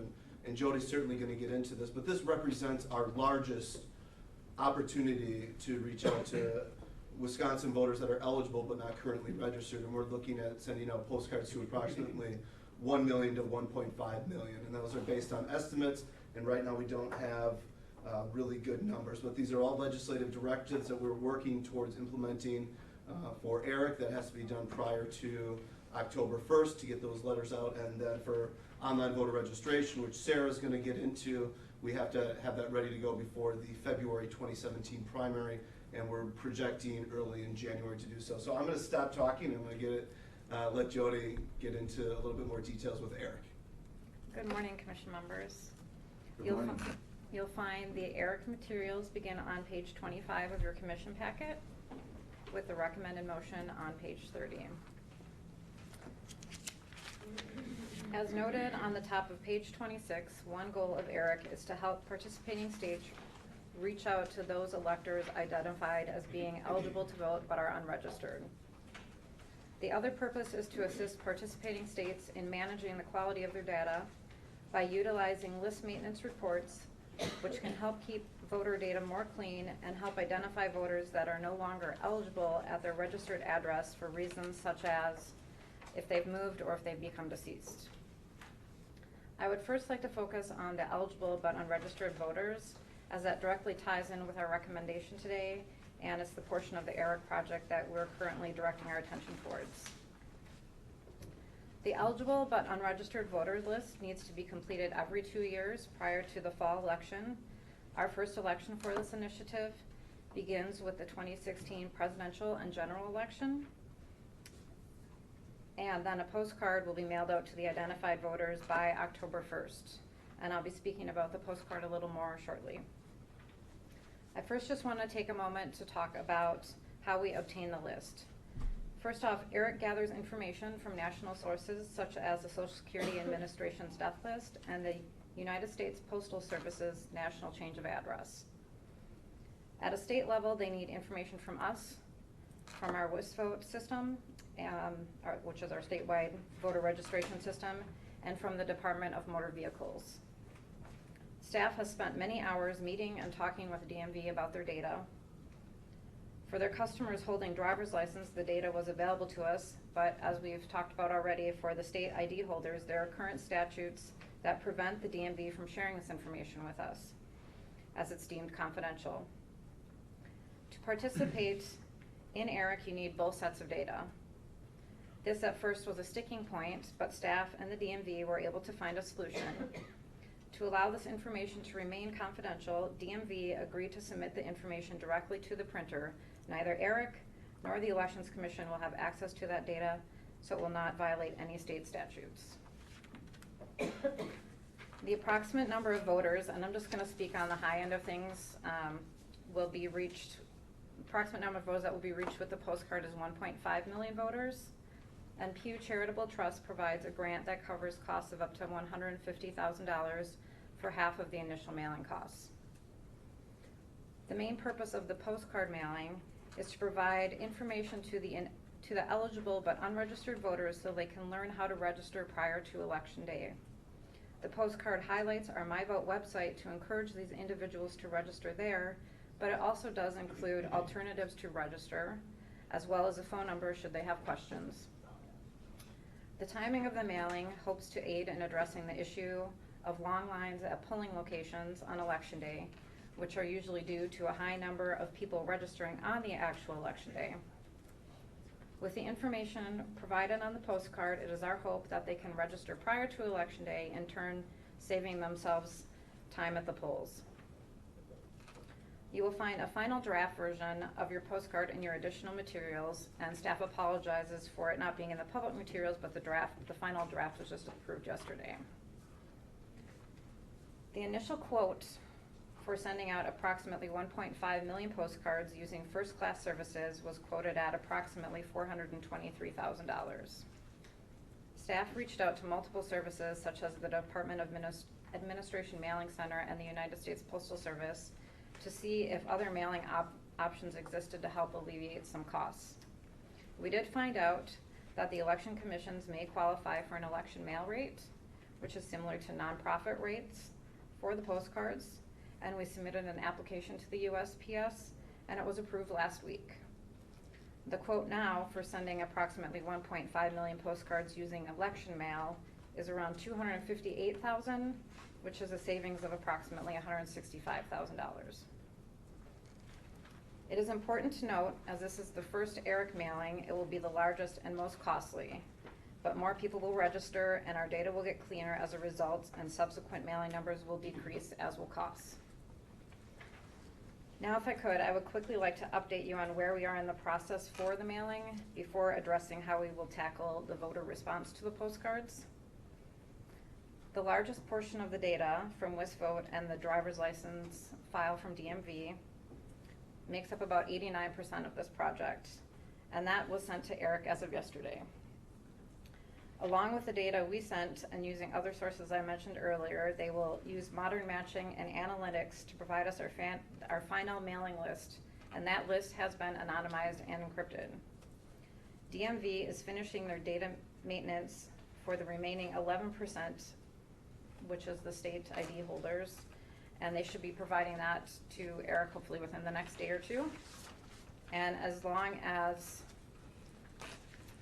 ERIC needs approximately 2 weeks to do their work on the files, And as long as the DMV file is not any later, we still think our deadline of getting the files to the DOA mailing center by September 9th is attainable, which would allow us to reach our target mailing date for the postcards of September 26th. However, we did build in a little room when we projected the timeline, and if necessary, we could mail on September 30th instead and provide the mailing to DOA on September 13th, with our overall timeline of the postcards getting in the mail by October 1st still being met. As it is our largest mailing ever, we will need to address how we handle voter response to the mailing, which I will turn over to Reed to speak on in just a moment. I also wanted to say that we will be doing additional outreach to clerks by conducting a webinar and posting written communications, and we'll also be reaching out to legislators and the public prior to the postcard mailout date.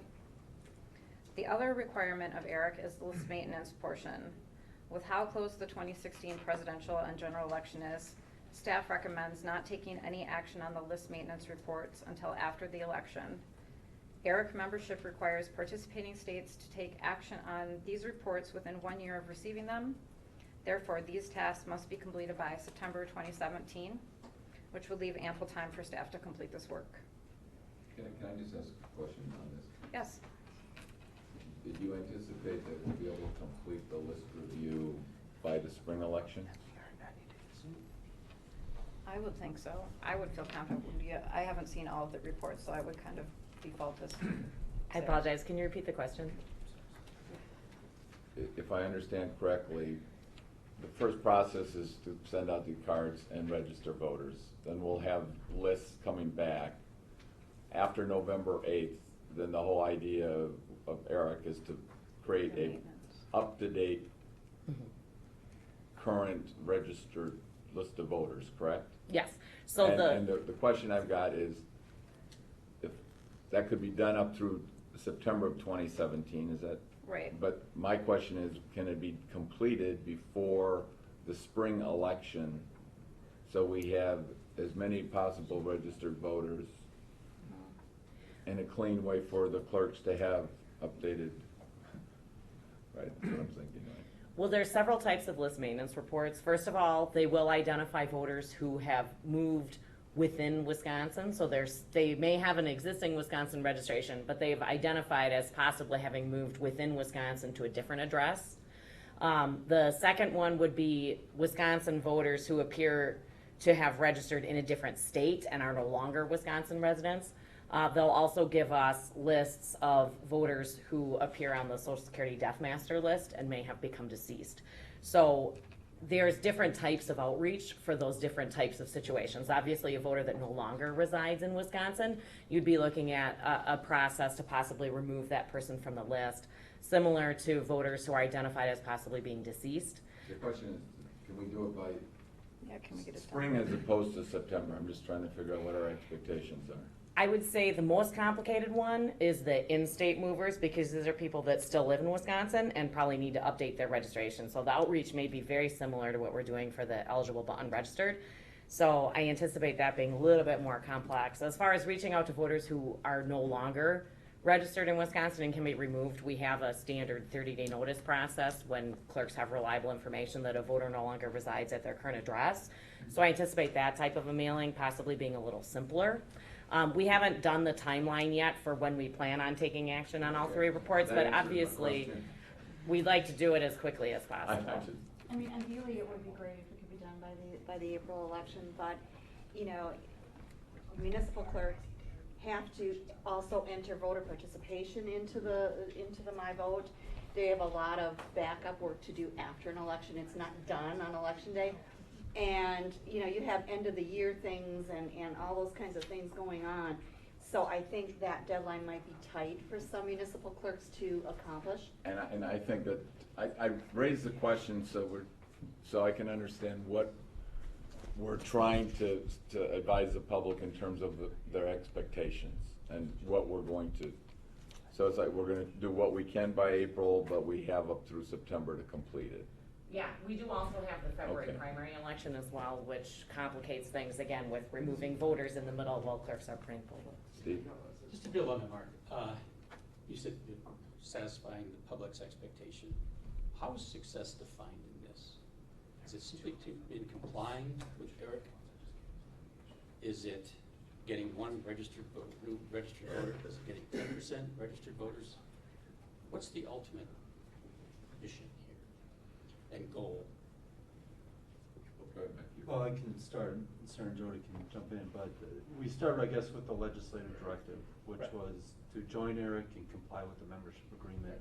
And the two big goals that I think Sarah and Jody described are this initial outreach to eligible but unregistered voters, to remind them that they're eligible and they can register and how to register. And then the second piece is the list maintenance, cleaning up the list. And that's why this has been, I think, a successful bipartisan proposal around the country, is because there are aspects to it of reaching out to encourage people to register and cleaning up the list. Now, ERIC has a lot of data about how many people, additional people have registered due to these efforts in its member states, and the number of people whose data has been cleaned up in the list. Excuse us here. Hopefully this is done. Hello, this is the Elections Commission. Hi, this is Don. Hello, Commissioner Millis. Thanks for joining. Thanks for joining us. We're in the middle, just to catch you up, we're in the middle of agenda item J regarding the ERIC initiative. Thank you. At page 25 of your written materials previously received. Thanks. We also emailed you some additional documents this morning that were just completed last night.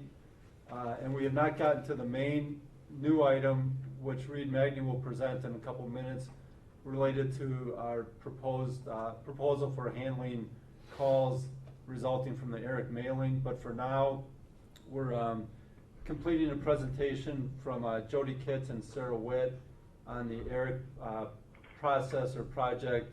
And I was just explaining sort of a couple of the main objectives of the program. And more particularly, Steve asked what's sort of the overall goal and how do we define success within complying with the legislative mandate of joining ERIC. And Mike was just answering that question.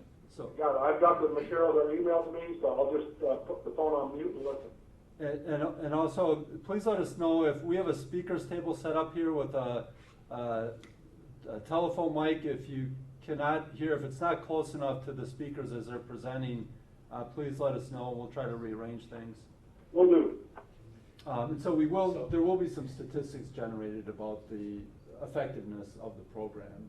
But success is really defined in just complying with the law. Well, right, but eventually, I mean, From a cost-benefit standpoint. right, We aren't setting any goals or measures. And We want to convert 50% of the non-registered people to Right. voters.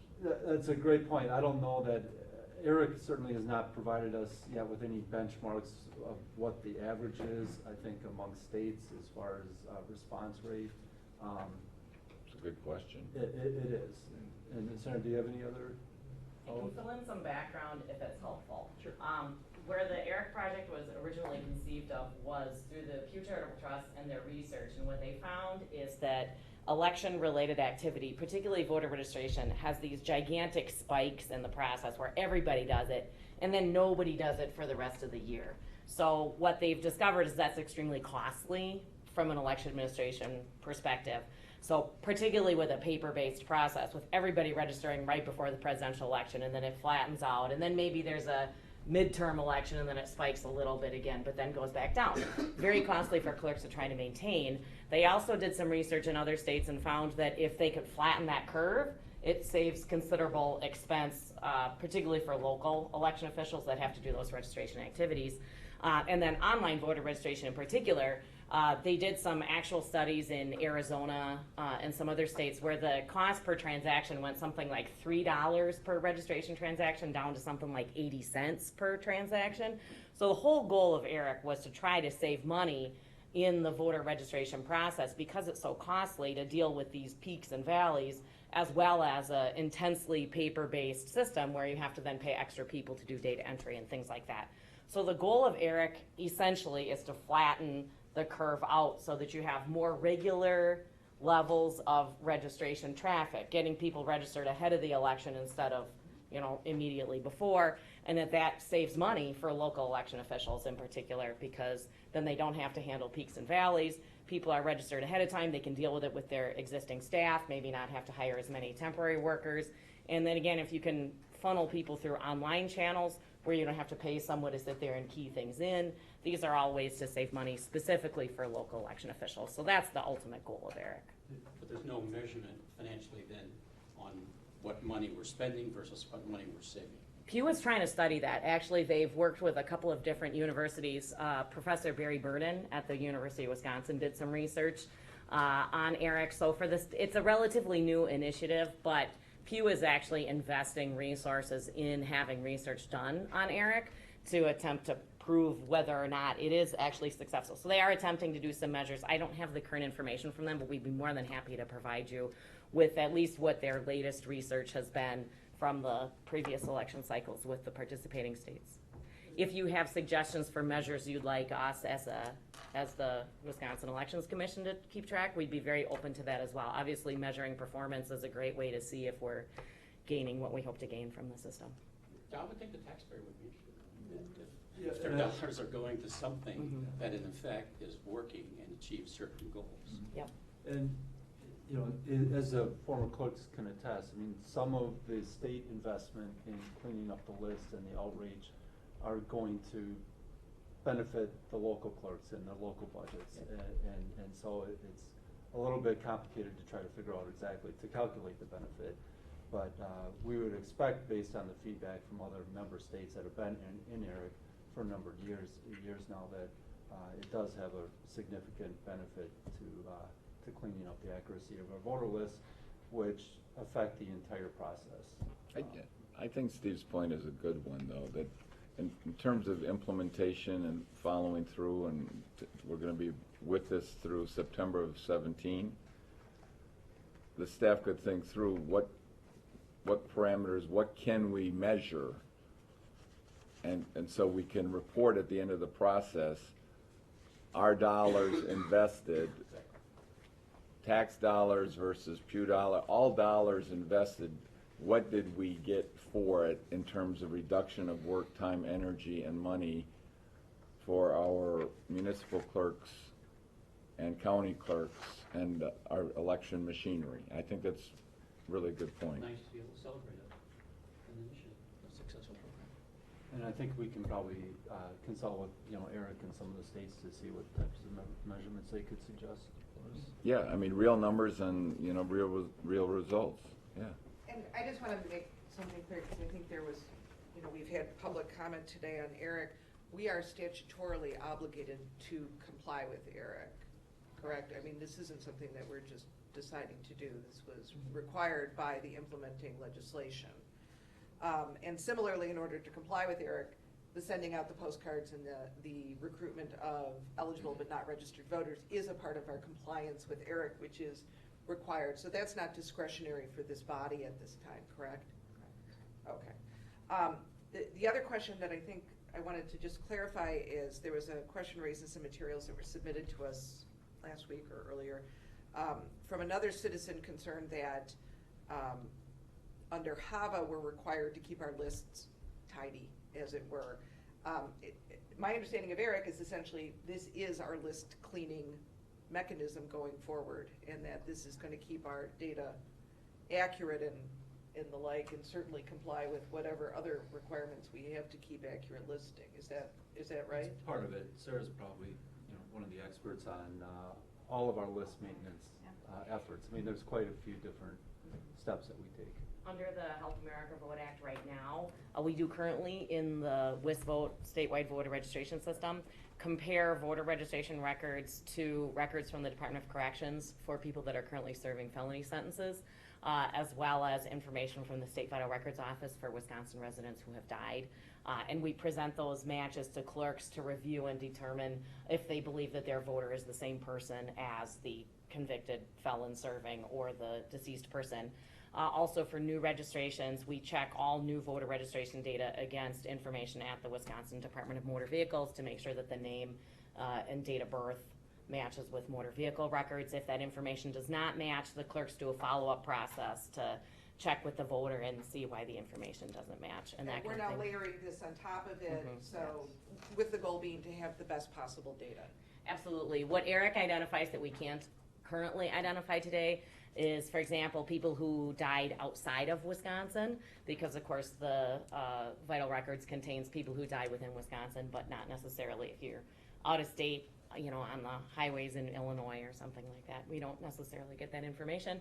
It also helps identify people that have registered to vote in a neighboring state like Minnesota or Illinois. That's really the huge benefit of having our neighbors in Eric as well.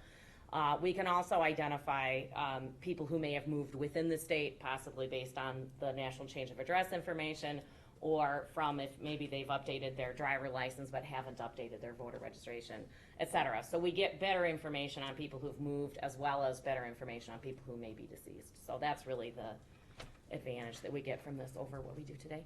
That, and they do a more complex matching system, so there's more reliability when they indicate that they believe a voter is a deceased person versus what we can do today where we're basically matching names and dates of birth. And that helps the clerks then, when they're not gonna get 8 John Smiths who may have died. Hopefully the data match is gonna be a little bit better. Right.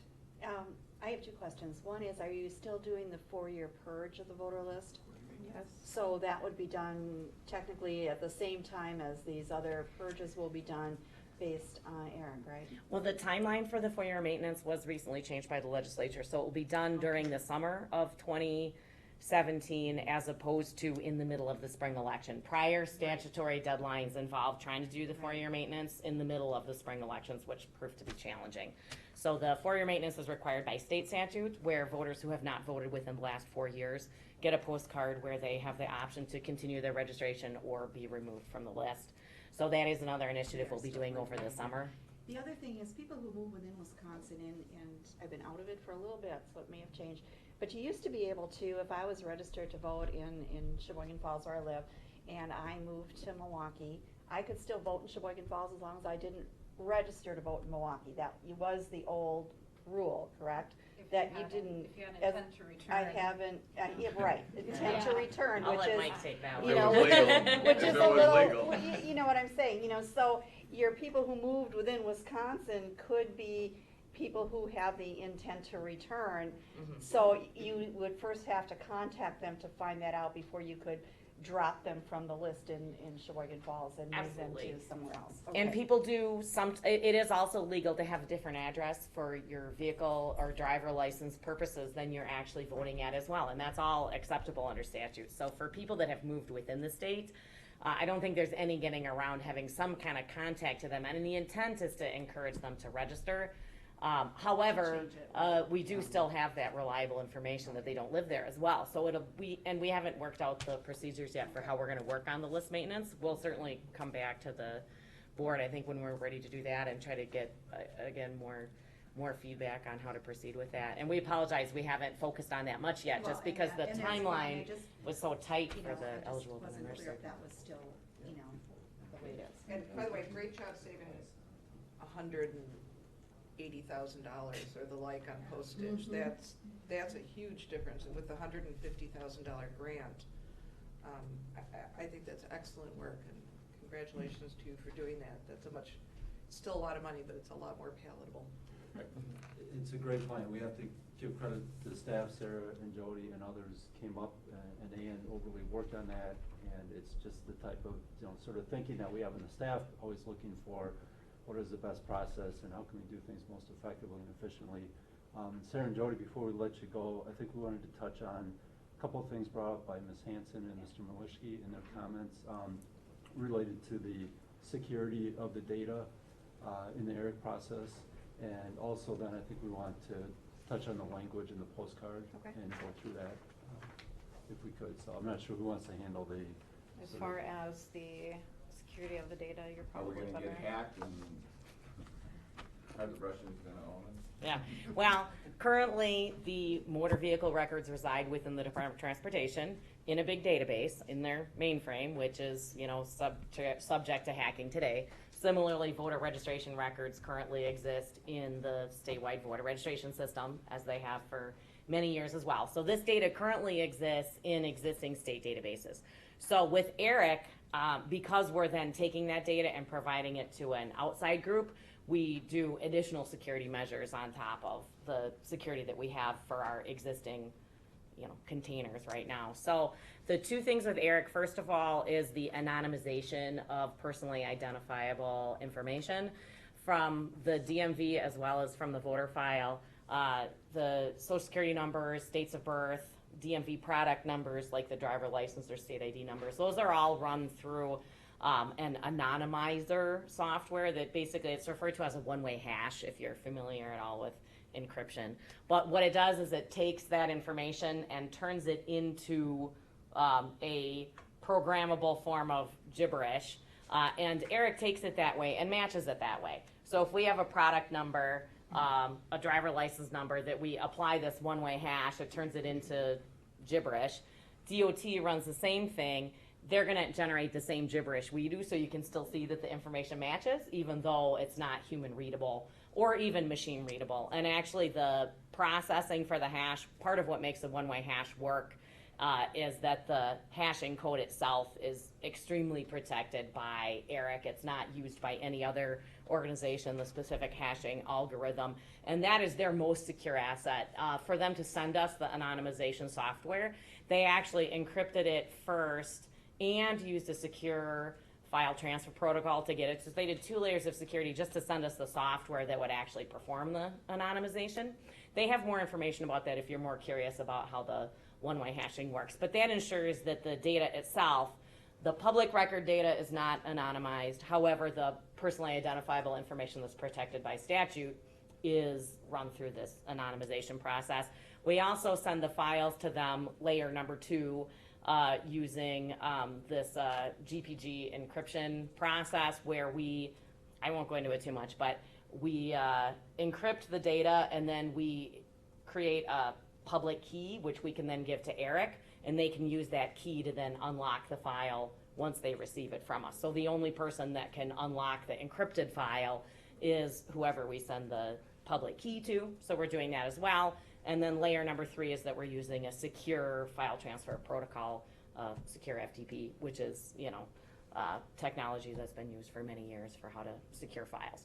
So within Eric, within their data center itself, they have a full security report available. I apologize, I didn't bring it with me, so I'm not going to expound on that terribly much, but that's publicly available as well, how they secure their data center to prevent the Eric data center from getting hacked. They do perceive that it could be considered a desirable source because it has multiple states' data for voter registration and motor vehicle records, so they have a whole security plan themselves for how they secure the data while it's in that database.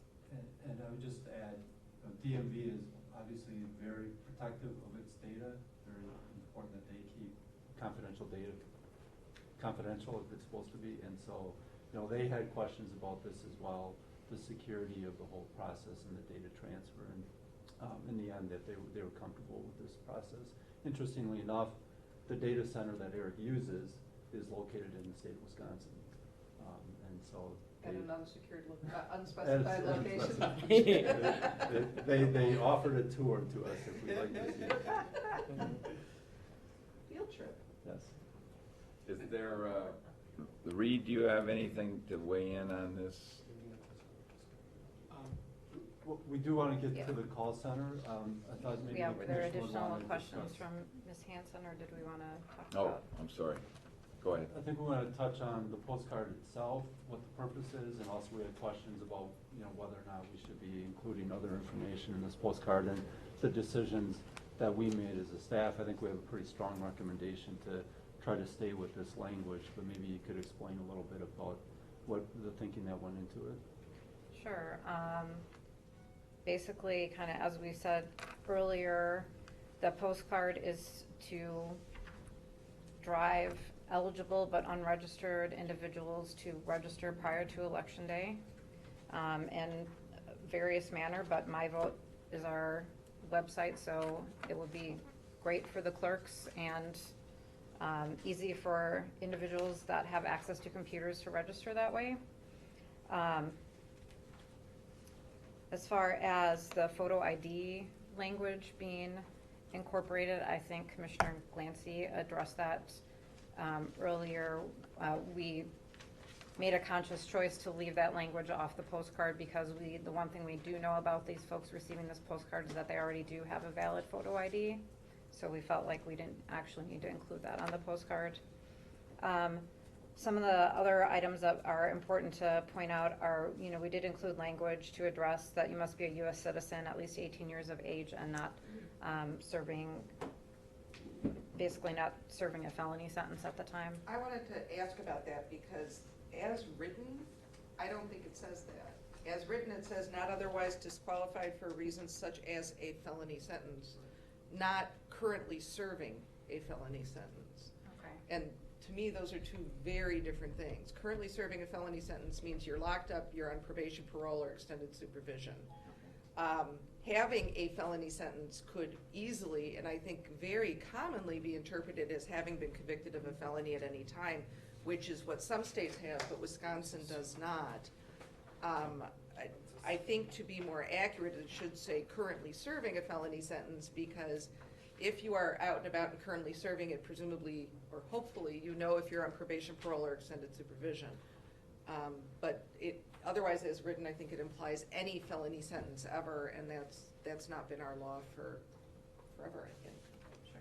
We can certainly accommodate that. The other thing, there are other disqualifications as well, so that's kind of where we hit. Betting on the election, one of my favorites.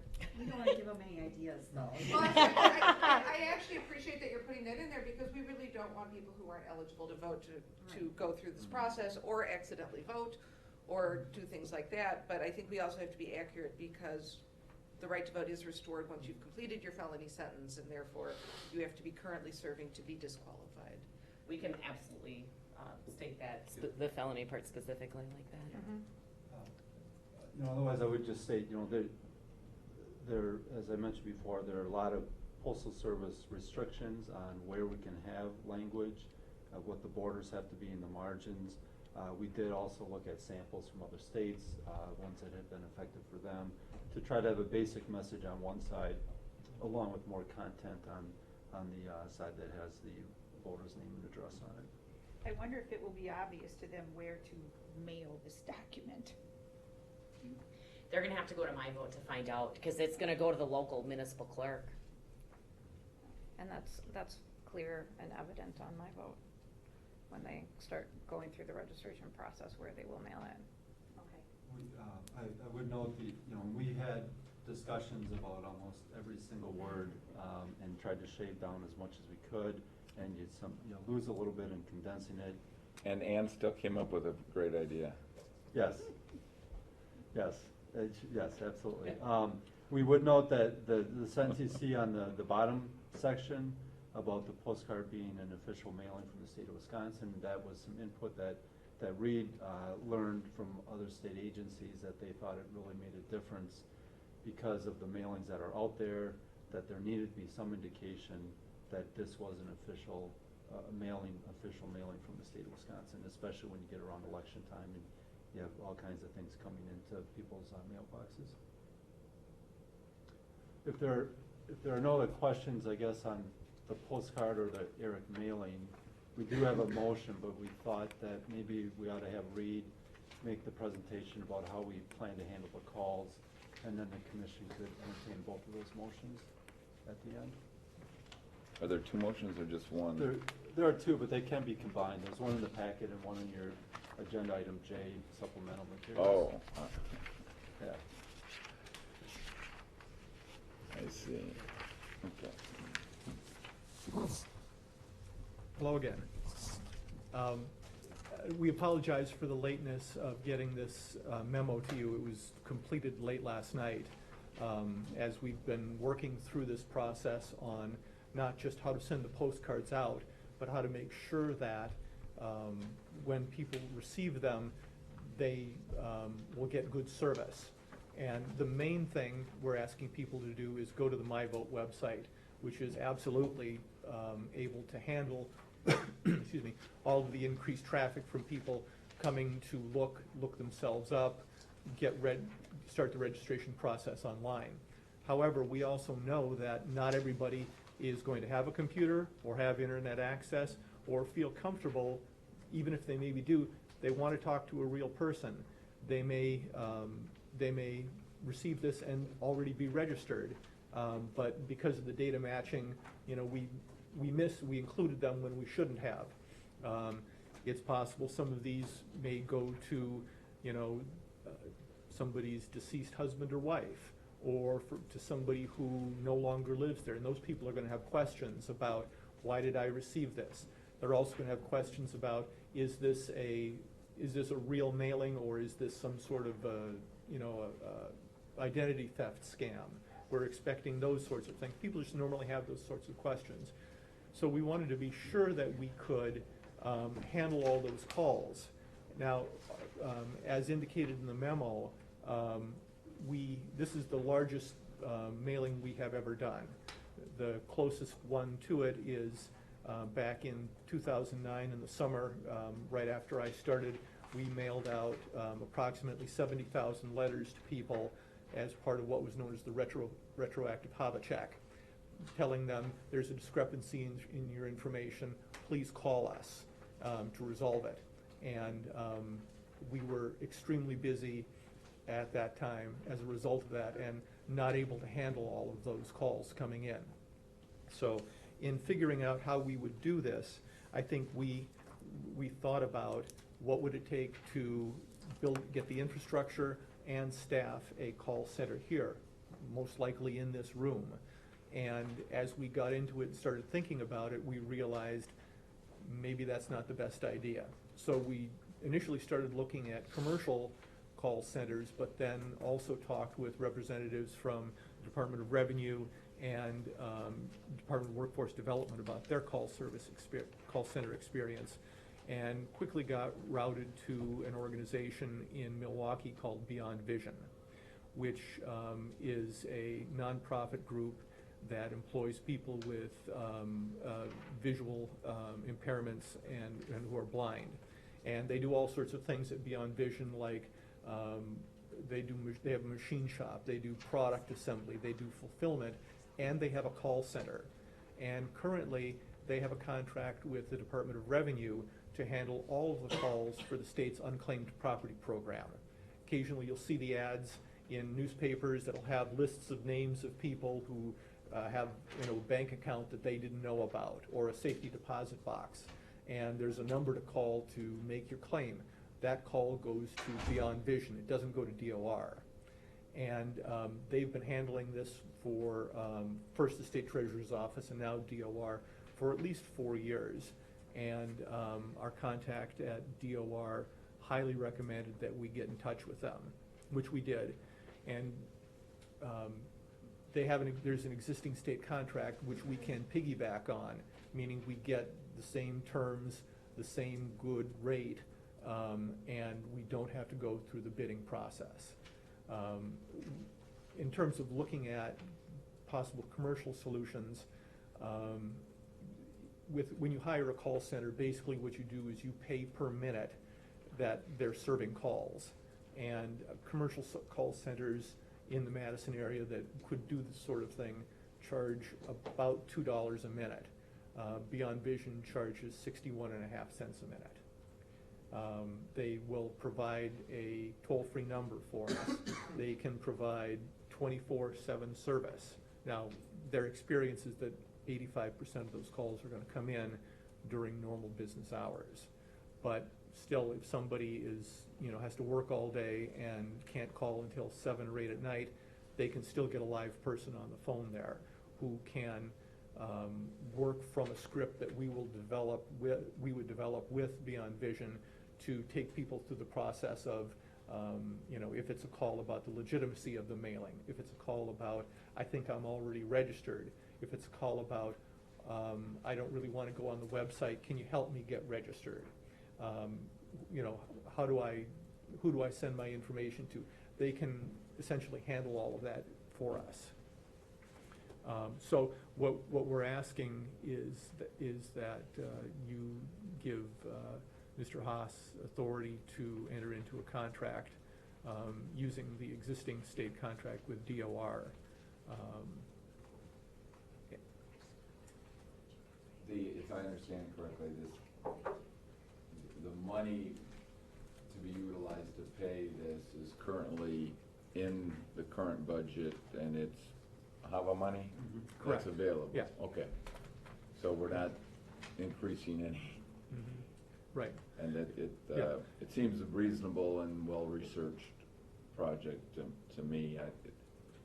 Go ahead. What are we estimating the cost? I see 18, I see 92. Right, and, yeah, I mean, it's, we can start a pool. And see. Kind of like our election forecasts, right? Well, yeah, it's, you know, it really depends. It's gonna be needs driven, right? By how many calls come in? I think so. And how many postcards go out.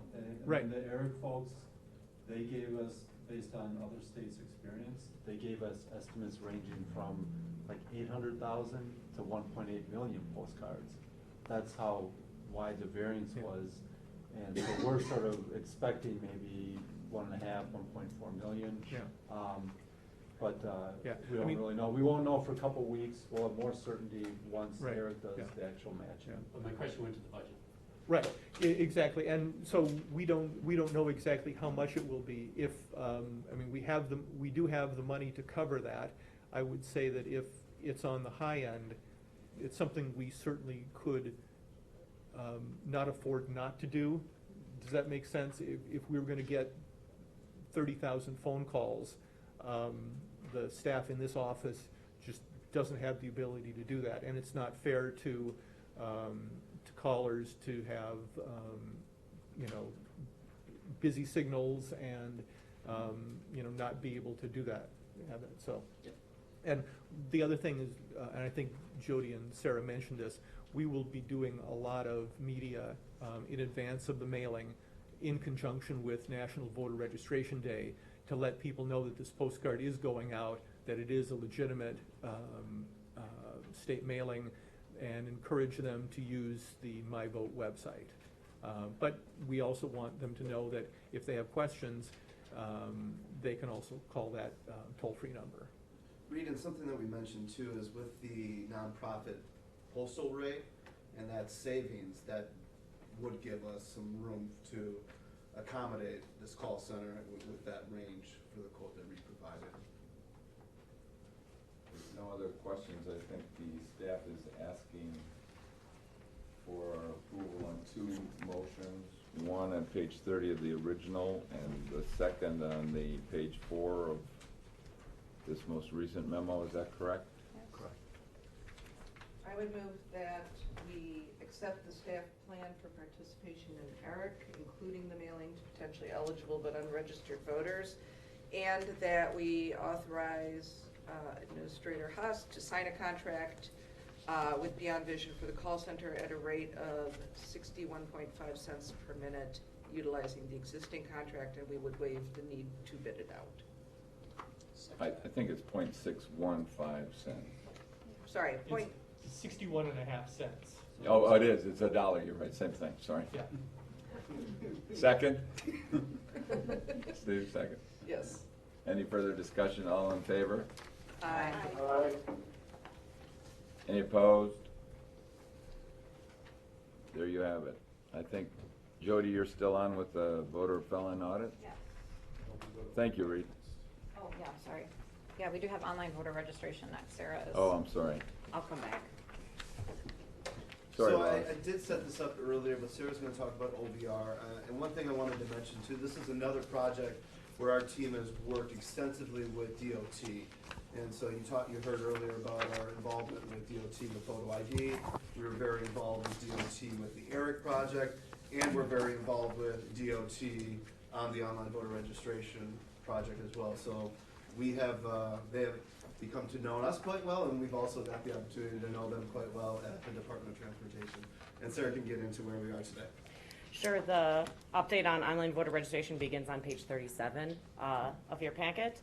As you know, 2015 Wisconsin Act 261 directed the Department of Transportation and the Wisconsin Elections Commission to work together on allowing voters to be able to register online. Currently, through our My Vote site, you can begin a registration process. However, you still need to print the form, sign it, and mail it in. So true online registration would allow voters to register completely using the internet without having to actually sign any paper documents.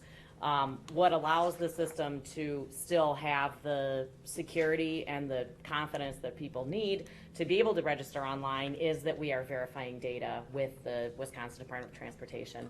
So in order to use the online registration system, you need to have either a driver license or a state ID product with the Wisconsin Department of Transportation, and the information that you enter for your voter registration needs to be verified by the Department of Transportation. So they've created what's called a web service, where a voter on our My Vote site can enter their information, and we submit that to the Department of Transportation for an instant verification.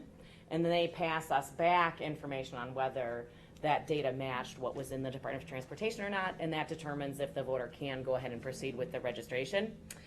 The fields that we're actually using for the matching are listed on page 38 if you're interested, but we're comparing the voter's first name, middle initial, last name, their date of birth, the product number, which is either their driver license or state ID card number, the last 4 digits of their social security number, as well as their zip code.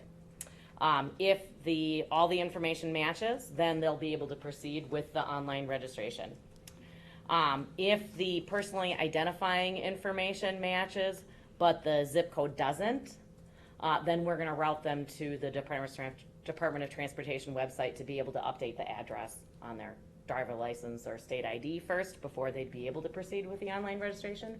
Once they update their address at the Department of Transportation, then they'd be able to proceed with the online voter registration.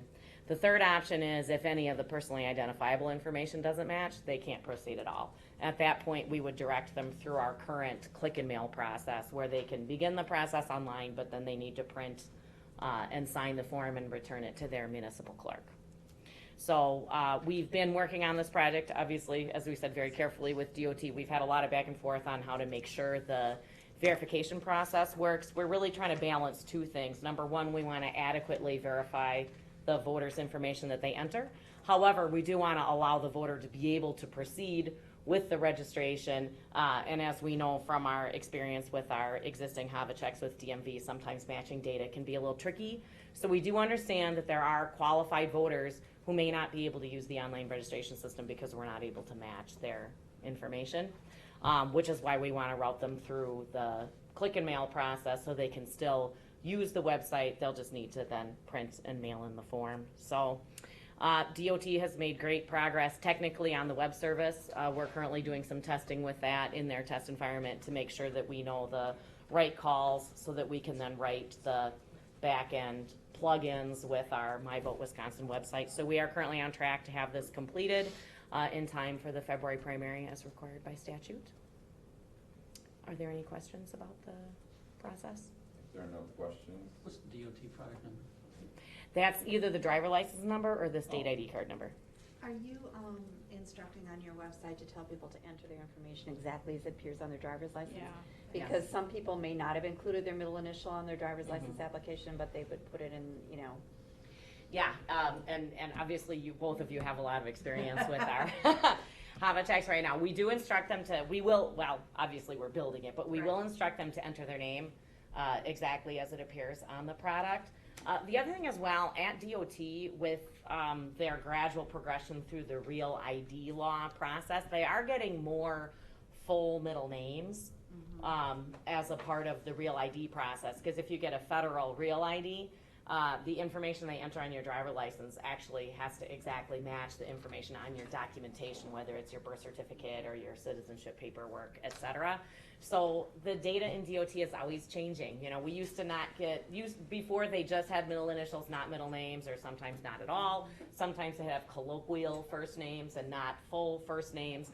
So the best way to make the name match is if they enter it as it appears on their product. Absolutely. And you said that DOT you've been having better success with them with names with spaces and hyphens and, because that was a nightmare, originally in terms of matching data.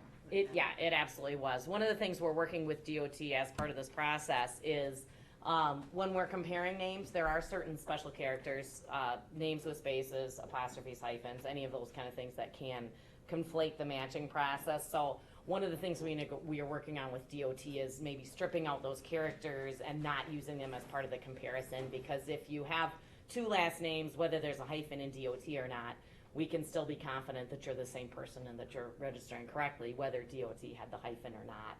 Again, similar with apostrophes. So they've been very cooperative with us in coming up with ways to, if you're doing a strict character by character match, from a technical perspective, that's really not considered to be terribly desirable because it's very easy to have something go wrong with any kind of typographical thing. So we're kind of trying to look at ways to do maybe a more sophisticated matching process than looking at every character exactly.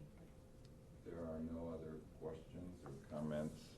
The staff has asked and has a proposed recommended motion at page 39. Would someone like to make that motion? Move. Second. All in favor? Aye. Aye. Any opposed? Thank you. Jody, thank you very much. Sarah, Jody, you're on voter felon? Yes. Voter felon audit. Voter felon audit, yes. The voter felon audit materials can be found on pages 41 through 43 of your packet. And what the voter felon audit is, it's a state-required post-election comparison of voters at a specific election with the list of persons who are under the Department of Corrections supervision for a felony conviction at the time of that election. It's a final check in identifying potential felons, felon participation in an election should it go undetected in our other routine processes. We currently utilize our CRM system to perform functions of the voter felon audit.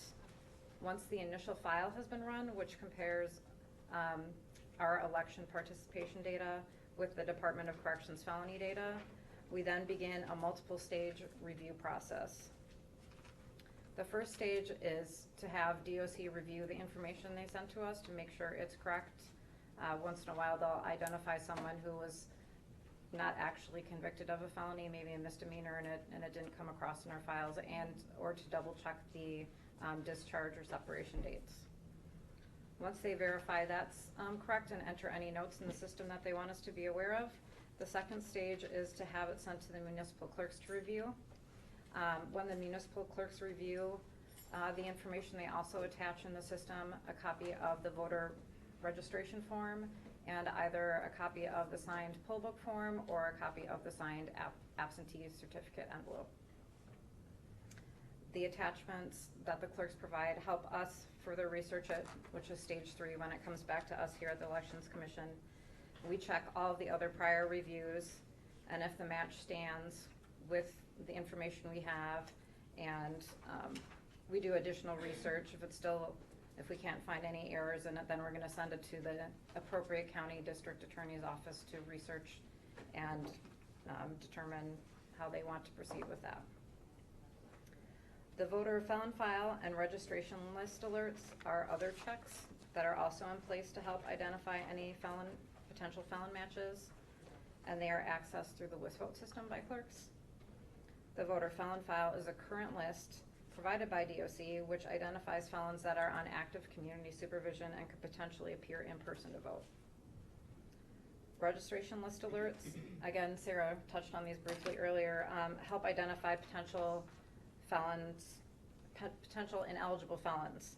So if information from DOC matches an existing voter, the clerk is alerted in WisVote to review this information, and if they believe it is the same individual, the system will inactivate the voter record, and then the clerk will notify the voter that their status has been changed and they're now ineligible, and as to why they were ineligible. So if they were a felon match, they would receive that notification.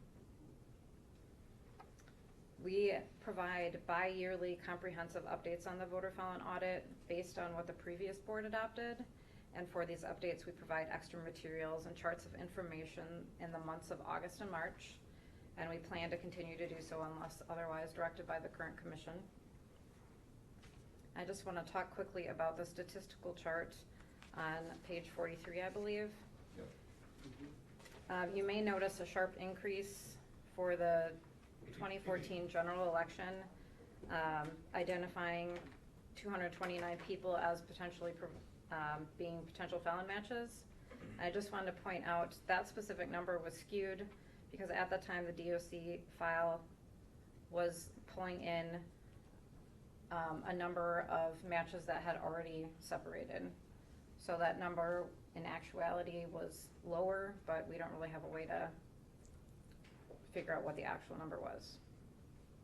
So the 2014 number is artificially high. The Yeah. initial number. Yeah. Number referred to still 43. Right, yeah. And we should more, Yeah, focus maybe on the number of matches referred to the district attorney and, The number of matches closed column will also address that. What happened is DOC closed all of those because those people were in fact not serving a felony at the time of the election. So they did in fact vote, but it was legal for them to vote. right, and so, I mean, we look at the numbers for 16, there were only 33, 24 matches, less than one, it's about 1,000th of 1%. correct. So, Yep. I also wanted to note for the comprehensive data that the first time an election has been closed, so you'll see a few of those on here. Maybe the, oops, is this one?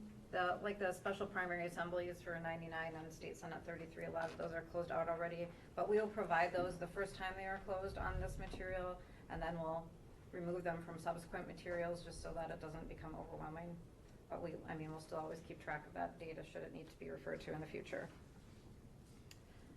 We are currently up to date on all of our audits. The voter felon audit for the spring, the February 2016 spring primary was completed on May 5th. And the voter felon audit for the 2016 April spring election and presidential preference was completed on August 9th. The audit can't be completed until municipal clerks have completed documentation of voter participation for each election. So for August, we anticipate running the audit either mid to late September. Does the commission have any other questions? thank you very much. Thank you. Thanks for your time. I'm going to ask my fellow commissioners, we could take a 5-minute break and come back, and it looks like we have, what, another 40 minutes of open session? I think so. If we just take a quick 5, and come back and plow through, we'll be done close to 1, and then we could eat in closed session, if that works with everybody. Yes. Sure. Take a 5 minutes. Don, we're eating sandwiches, so. We already do the hummus, Don. It'll be fine. Did Reed get my order? So we'll be right back with you in 5 minutes, Okay, I'm gonna put it on hold. okay? Sounds good. It's good?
into open session.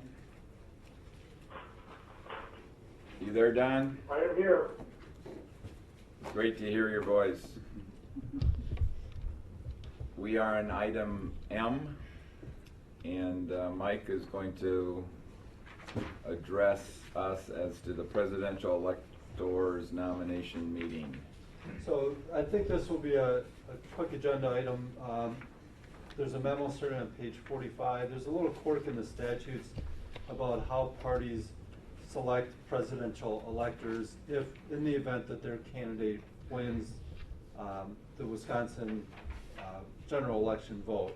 There's a public meeting on October 4th, and each party is entitled to have a meeting to designate who their electors are or will be for the electoral college meeting after the general election.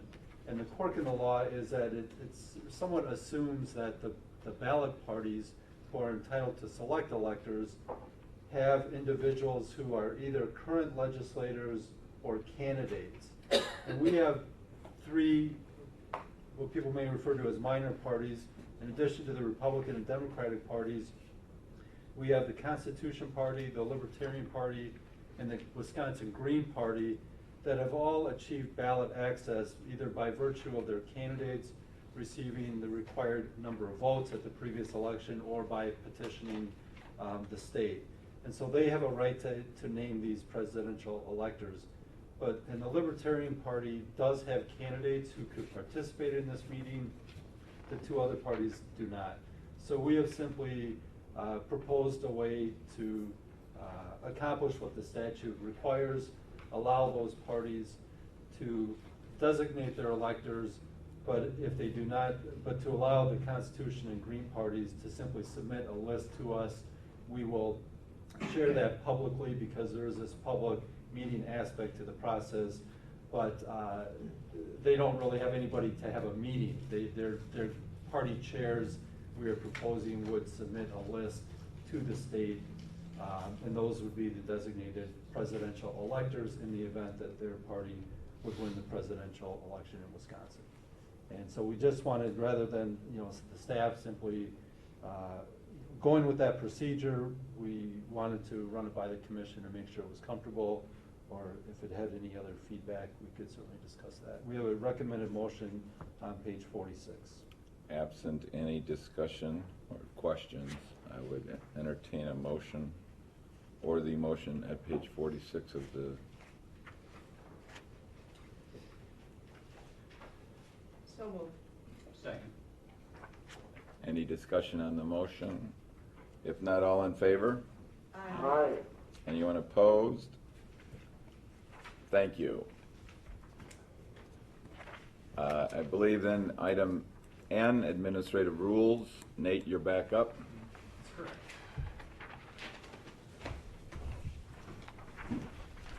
I can also keep this brief, but there is some action that the staff is requesting on some of these rules.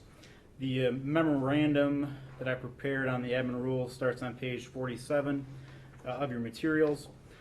In some, basically, we continue to make incremental progress on the administrative rules. As you'll see from the packet today, there are 3 motions the staff would like the commission to consider to keep the process moving on some particular rules, as well as some of the rules that are currently sitting somewhere, either here that need to be revised and worked on. In some cases, a couple at the governor's office waiting with scope statements waiting for approval. But regardless, the motions kind of set forth the action that the commission is looking for to kind of keep this process moving. The first motion relates to chapters EL 6 and EL 21. These are essentially cleanup rules, language basically is no longer applicable to the Elections Commission. During the transition, these 2 chapters were given to both commissions because there were pieces that both commissions wanted, but now these scope statements And these rules will clean up and remove some of the information that is applicable only to the Ethics Commission, and kind of clean it up and just have it more tailored to the Elections Commission. The second motion is related to rules that we would like, that have been, or scope statements that have been submitted to the governor's office. They were originally submitted as GAB rules, so the chapter was GAB Chapter 6 or GAB Chapter 9.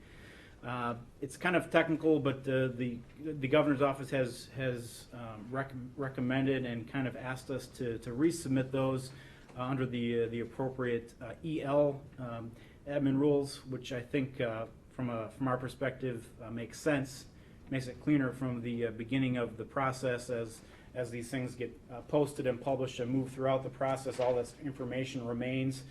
So I think it just makes sense to resubmit some of those ones that are currently pending with the EL chapter instead of the GAB chapter. And then finally, the third motion is kind of a catch-all.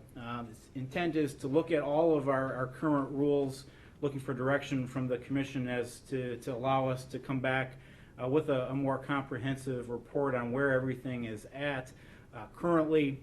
And internally we need to do a little more planning and talking about some of the rules that were authorized, I think, by the GAB. There have been some statutory changes since some of those authorizations were given that may modify some of the thinking on some of those rules.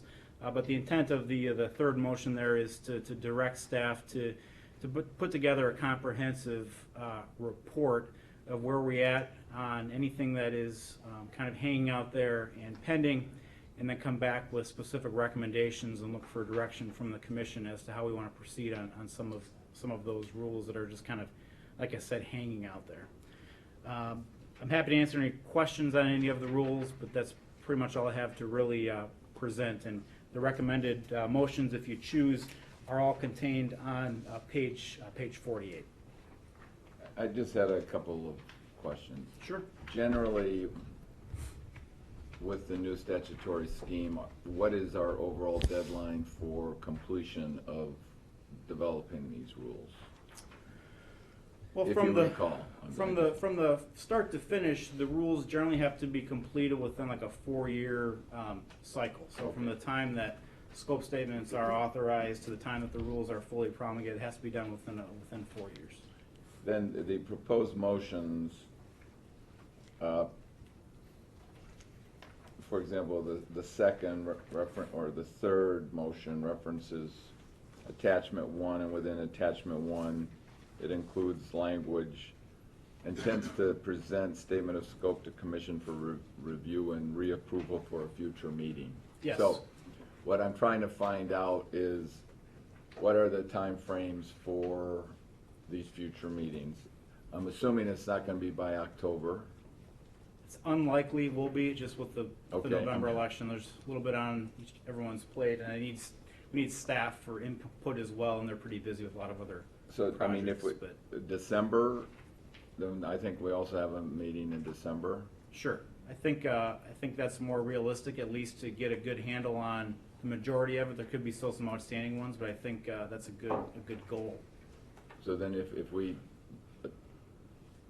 adopt the staff's approach to these recommended motions, can we include for, much more detail or review even of rules by December? I mean, I just want to be clear what we're doing. Because a future meeting could be in 4 years, and frankly, Sure. I don't want to wait 4 years, and I want to know when it's going to be done. And I purposely kept it vague just so we could have this discussion on when you when you would like to see some of this. We would like to see it yesterday, but we know that you're busy. So the question is, when are you going to be ready? Sure. I think we need to get through the general. I think that's our highest priority right now, obviously. And then we can refocus some of our efforts. And by December, we'll have at least the initial report and analysis of where everything is at. And then from there, we can plot maybe a better time frame for a set of rules, potentially 3 or 4, or all of them, depending on how Where much you're work at. goes into all of them. And then we'll work on them a little more in depth throughout next year. And would the staff treat that as a friendly amendment to their proposed motion? Absolutely. If with that amendment, anybody want to make the motion to accept the three recommended motions on Make page that motion 48? with the last motion saying, replacing the words at a future date, presented to the commission at its last meeting in 2016. Second. Thank you. All in favor? Aye. Any opposed? Thank you very much. Is that going to work, Nate? Yep, that'll work. I mean, if it's too tight, I mean, you just got to let us know. Sure, I'll let you know, but I think we'll work towards that goal. I think that the more set goals we have, the more priority it gets bumped up on the list of things to do. So it's always good to have those priorities set. But I mean, I just, for purposes of, the public is looking to see what the new rules are, and the sooner we get them done in advance of particularly the 2018 election, I think is very, very important. That's sort of my gut reaction. That takes us to item O, the proposed agency biennial budget. And I think that's Mike and Sherry. Before Sherry starts, I'm just going to pass out a few additional emails we got during the meeting from some municipal and county clerks about the budget proposal. We had some in your red folders and a few additional ones that came in during the meeting. I do want to note that there is an email from the Swamico clerk, and I think at the on top, and during the meeting I got an email from Chris Estrella, who's the municipal clerk, actually now deputy clerk in Deerfield. He's now the president of the Wisconsin Municipal Clerks Association. He wanted to let me know that he was joining in Melissa's position there in her email. So I wanted to pass that along. And with that, I think we'll let Sherry start off with the budget presentation. Okay. Good afternoon, Commissioners. I apologize, I have a cold, so hopefully my voice will hold out, but. Don, can you hear? Could you have Sherry speak up just a little bit? Well, you know what, I think it's gonna be easier if we move the mic down closer. Well, that's not the right mic.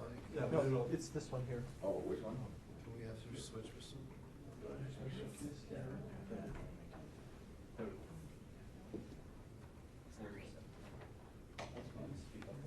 I mean, he can, I think Don can hear us.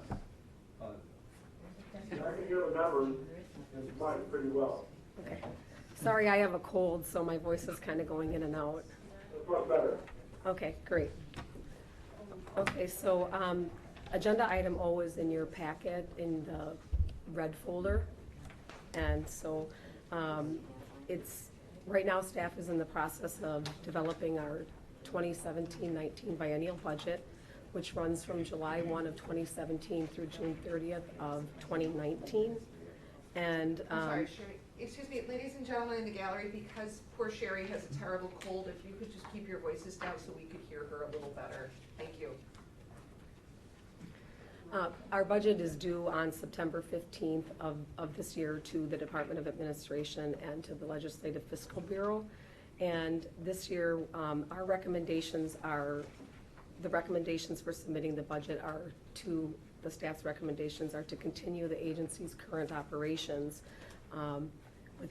and given our adjusted base. And we would recommend that, and in order to do that, what we would have to recommend is that we use state general purpose revenue funds for the second year of the biennium to replace expiring HAVA funds that have been used for subsidizing election agency operations since 2004. So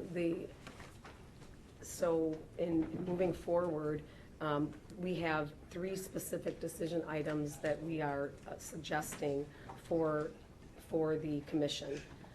Our fiscal 17 budget, adjusted base budget is $5,069,400, and that's comprised of 3 types of revenue: general purpose revenue, which is our GPR funds, which funds approximately half of our budget; the federal HAVA funds, which are a little over half of our budget, and those are the funds that will cease to exist in 2019, in fiscal 19, and our program revenue funds, which a grand total of $5,069,400.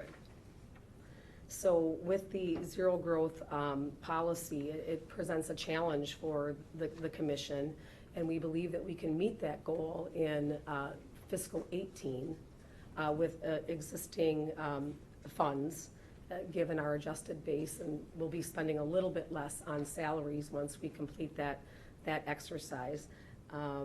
But right now, the federal funds for fiscal 18 are going towards the 22 full-time employees that we currently have for our information technology contractors, our software assurances for WisVote, our mailing of the 4-year voter maintenance, and polling place accessibility audits.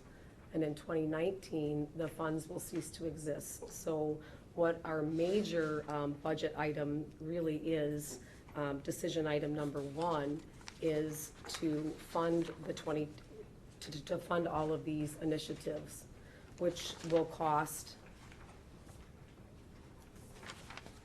$2,442,300 in fiscal 19. While that appears that the budget will be going up, and it definitely will be with state resources, we are simply, we believe, asking to just shift the cost to keep our operations running. We have 2 other initiatives additional items that we will be asking for, which is that we get funding for your per diems for the commission at a cost of $8,600 annually. That will be for 6, we're anticipating 6 in-house meetings and 2 telephonic meetings. And then the last initiative that we recommend is increasing our public information officer position from a .75 FTE to a full-time FTE, so increase that 25%, and that would be a cost annually of $20,600. And I can go in more detail if you'd like, or if you have any questions, I'd be happy to answer them. Before we get into some more discussion, I'd like Mike to sort of address, as the administrator, how the staff got to these numbers and why this is crucial to the continuing success of elections and our whole election system statewide. Sure. And if you would be kind enough to also then address, I think you may have had more time to digest some of these letters that came in last night, this morning, from your municipal clerks and county clerks, in terms of, because I've seen overwhelming support for the staff's proposed budget proposal. A couple of big picture points first on the materials you have. We, as you know, we had sent these out late last week. We have sort of the cover memo with the broad strokes. Then we have this attachment 1, which Sherry could walk us through. This has to do with our HAVA funds and our schedule for how we anticipate those will be depleted by the end of the first year of the biennium. And then attachment 2 goes into more details about these decision items, which Sherry has identified. We are required through the state budget process to identify those decision items, things that are not in our current base budget that we are proposing for the next biennium. So just a little bit of history that we tried to incorporate into the memo and the materials. As Sherry mentioned, these federal funds came from the HAVA law in 2002, following the 2000 election, where Congress decided that there needed to be, the election systems nationwide needed to be upgraded, both with voting equipment and with the voter registration systems and some other items as well, but primarily the voter registration system. And that is not simply a database or a list of voters. It's really an entire election management system, as you've heard a number of times. That is how we and municipal and county clerks manage elections in Wisconsin. Combined with that, we have this unique feature of Wisconsin law where We are one of the only states which runs elections at the municipal level rather than the county level. And that leads us to our requirement to train 1,854 municipal clerks, 72 county clerks, and that population is not only continually changing with turnover, but what they have to learn is continually changing with new statutes and new procedures, new directives from the legislature and from Congress. And so it's a lot of moving pieces. And I guess the other historical piece I want to note is that the Government Accountability Board did advise the legislature, and at least its last two budget requests, that this day was going to be coming when the federal funds would expire. I think Wisconsin has managed the federal funds very wisely and had them stretched out more than some other states. But it does fund our operations, and to a very significant extent. And the fact of the matter is that before the HAVA law, when the old state elections board had a handful of staff, there's just no way to administer elections in the state of Wisconsin now with a handful of staff, given the requirements of HAVA and given the additional mandates that the legislature, or obligations that the legislature has given to the elections agency. It would just be impossible.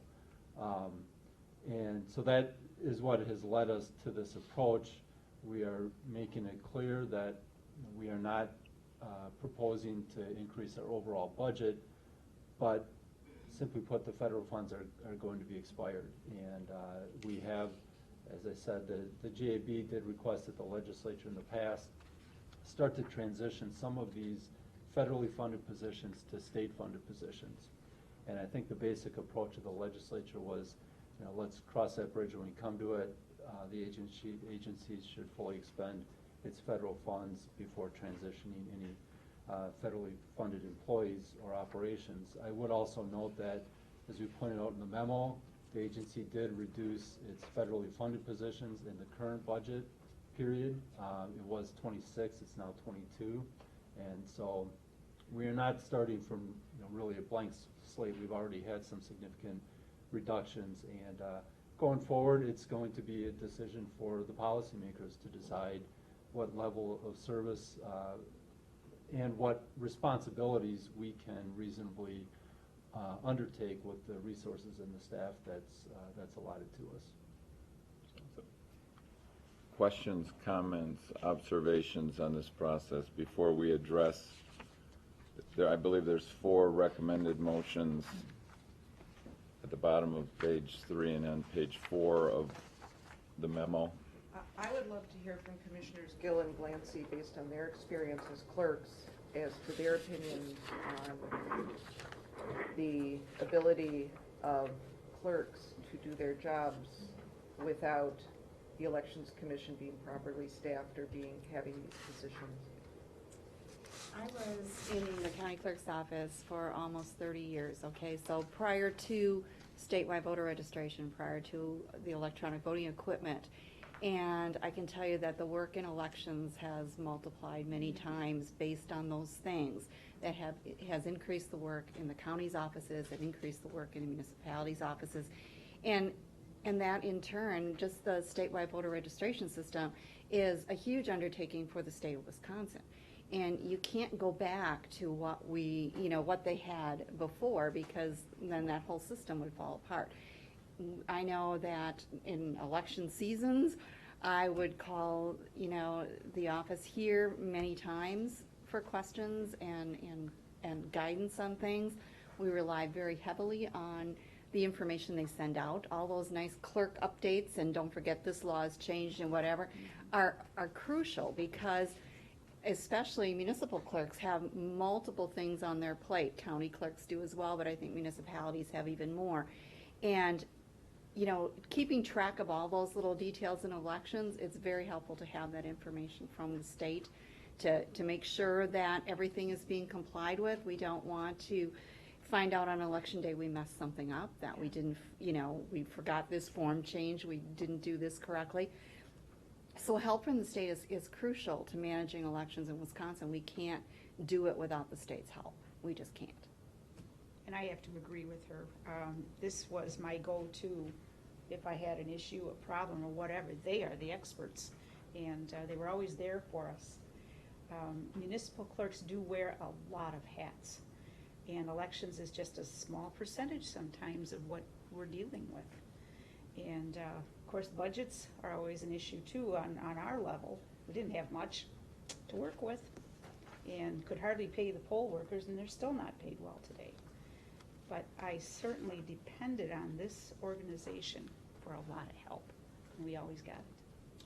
It's crucial, as she says, to have this organization here. With all these changes in laws, you cannot keep up with them as a clerk. I think as we tried to, I know we gave you a lot of background information about the budget and what our staff does, and I appreciate those comments. It does remind me what's important at the statewide level is to have consistency in how the laws are implemented. And the laws are not always clear when you get to the details about how to implement them. And so our staff does a great job, both the program staff and the legal staff and our IT staff, in understanding what the legislative changes are, and then translating them into language that clerks can understand, and not only clerks, but then those election inspectors who are at the polling places. And we always say at a large general election like this year, we'll have close to 30,000 individuals around the state working at the polls on election day. And so you think about teaching that many people, a medium-sized city in Wisconsin, to all do the same thing correctly at the same time in the same manner, so that ultimately no voter is disenfranchised. It's certainly a challenge. And we always say, though, on the other hand, we think it's one of the strengths of the Wisconsin election system. You have those people that are close to the voters, know their community, know their voters, but it does take a lot to maintain that system.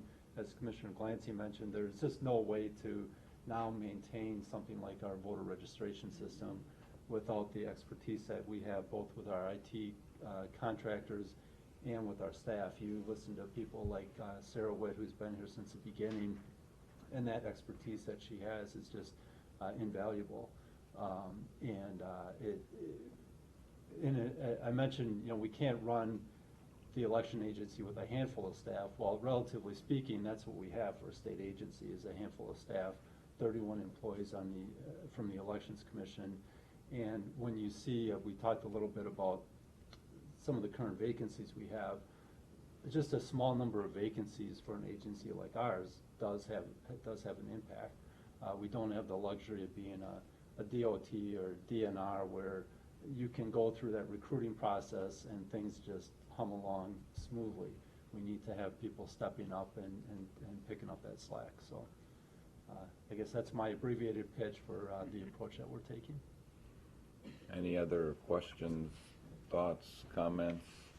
What did we do before HAVA? So before HAVA, and Sherry was here with the state, and some other of our employees were here with the state elections board. Well, so I mean, and Sherry can chime in here, but some of the primary duties of the elections board at that time, was to implement legislation, but it was reviewing nomination papers, some of the same things we do now. But there was no statewide voter registration system. Most municipalities in the state, they were not required to have voter registration at all. You walked in on election day, stated your name and address, and got a ballot. Now we have the voter registration system. That's federal law. And along with that then comes all of these things like checking for felons, checking for deceased people, seeing if people have registered in 2 different places, all of these different functionalities that are incorporated into that database that just did not exist. It was not a requirement at the time. So I don't know how many staff did the election. We had 13.75 FTE for elections, and of that we had 2 election specialists, and we had 2 campaign finance auditors, and then the rest were some administrative staff. So we really didn't have a lot of people, and so what we did is we all cross-trained one another and really worked on all functions of the agency together. I mean, we would review nomination papers and stay until 2 o'clock in the morning. We tried to hire LTEs. We had a deadline we had to meet, so we just did whatever we could to get the job done. And you think of how just the world has changed in those 15 years since 2000. We didn't have voter registration, but we also did not have really constant changes in the laws, which every legislative session, probably the last 4 or 5 two-year legislative sessions, there have been significant changes to the law in addition to all the litigation that we've just been dealing with just in the last few weeks. So there was just, there's much less, I think the old adage was sort of you would have some ebb and flow a little bit more. You'd have election time, you'd have when the legislature was in session, but the agency could take a little bit of a breather in between to catch up, get things up to date. And that just, I've been here since 2008, and that has not happened in the last 8 years. It's been constant election after election, legislative changes, litigation, training, updating materials. You know, we joke about people saying, what do you do when there's not an election? And any clerk can attest, all of the list maintenance we've talked about, training. You can't just the week before an election say, oh, the election's coming up, let's get people together and have an election. And you need to have the people year-round that are maintaining that expertise and updating it. And we get a little bit picky, I think, nowadays about have we vetted every single voter and all of their data exactly? And you just think about how far we've come in the last 10 years when we had no statewide voter registration system at all. We're just light years ahead. Oh, and to your point, I Well, think this is for the Don. first. If I could add a comment, I remember back in the day when I was on the elections board, small communities, correct me if I'm wrong, Sharon, I think if you're under 5,000, you didn't need to have registration. You had poll books. Right. And so you just had handwritten entries every election. And for those of us who were in the political realm, and I know you were as well, one of the issues you had was when you're trying to identify voters, if you're a candidate or a party, and you're trying to identify who the voters were, you had to go to all these communities, and you had to buy copies of the handwritten poll books and have someone enter them into a database, and you're hoping that you're reading this. I mean, they're literally written in longhand, and so you had to read it, you had to have it entered, and there was all sorts of errors. And from one of the things I look at from the statewide voter registration list, one of the things it does, aside from help improve election integrity, is it helps the people who are campaigning and the parties. It helps them to more efficiently identify voters and reach out. And again, not everyone's thrilled about that idea. Not everyone wants to be touched at election time by mailings and emails and calls and all that.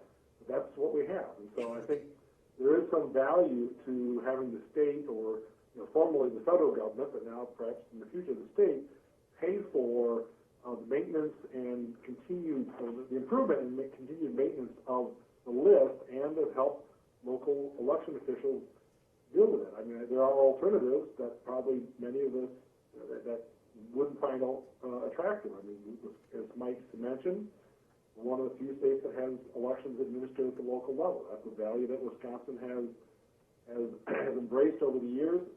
I'm not sure that there'd be much interest in having all county-run elections. That would probably reduce the cost a bit. But I think there are choices, and one of the costs is going to be to continue to replace the HAVA money so that we can continue to operate the way we have operated since early 2000.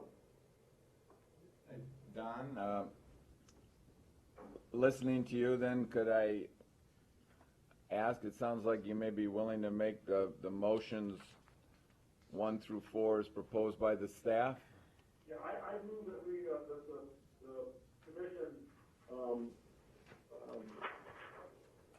approve motions 1 through 4 and direct the staff to forward the budget as indicated in the memo.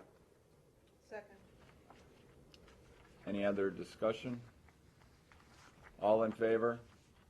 Aye. Any opposed?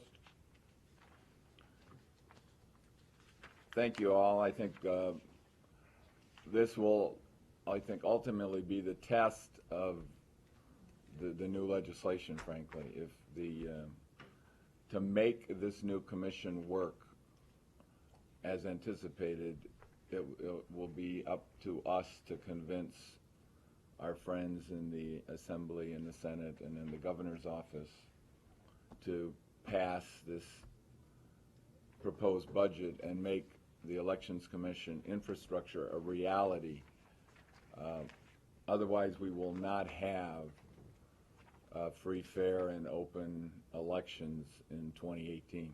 I mean, 20 and 2020. I mean, it's just going to be chaotic, unpredictable, and if you thought it was confusing before, without this passed, it will be a mess. And I don't think there's anyone at this table that wants that the case. I think our unanimous vote on this proposed budget reflects our commitment to the task that we were asked to do, is to make elections fair for everybody in Wisconsin, whether you're independent, Republican, Democratic, or first-time voter from wherever you are. So with that, I think it's a thank you all, commissioners, and I think this is a very, very important first step forward.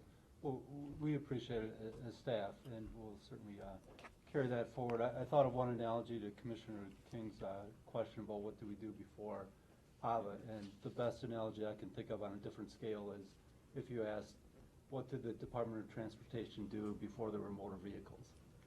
Now you have motor vehicles and you have a whole division, and we're in a different world all of a sudden. Thank you very much, Sherry. The next item is item P.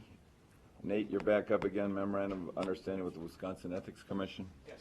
Do you want to introduce Brian? And Brian Bell, too, if you've not met it, Brian is the Ethics Commission Administrator, so he's going to sit in since the agreements are with the Ethics Commission. We just wanted to make sure our commission had a chance to meet Brian. The Ethics Commission met last week to review these agreements. So the memorandum that prepared on the MOUs starts on page 61.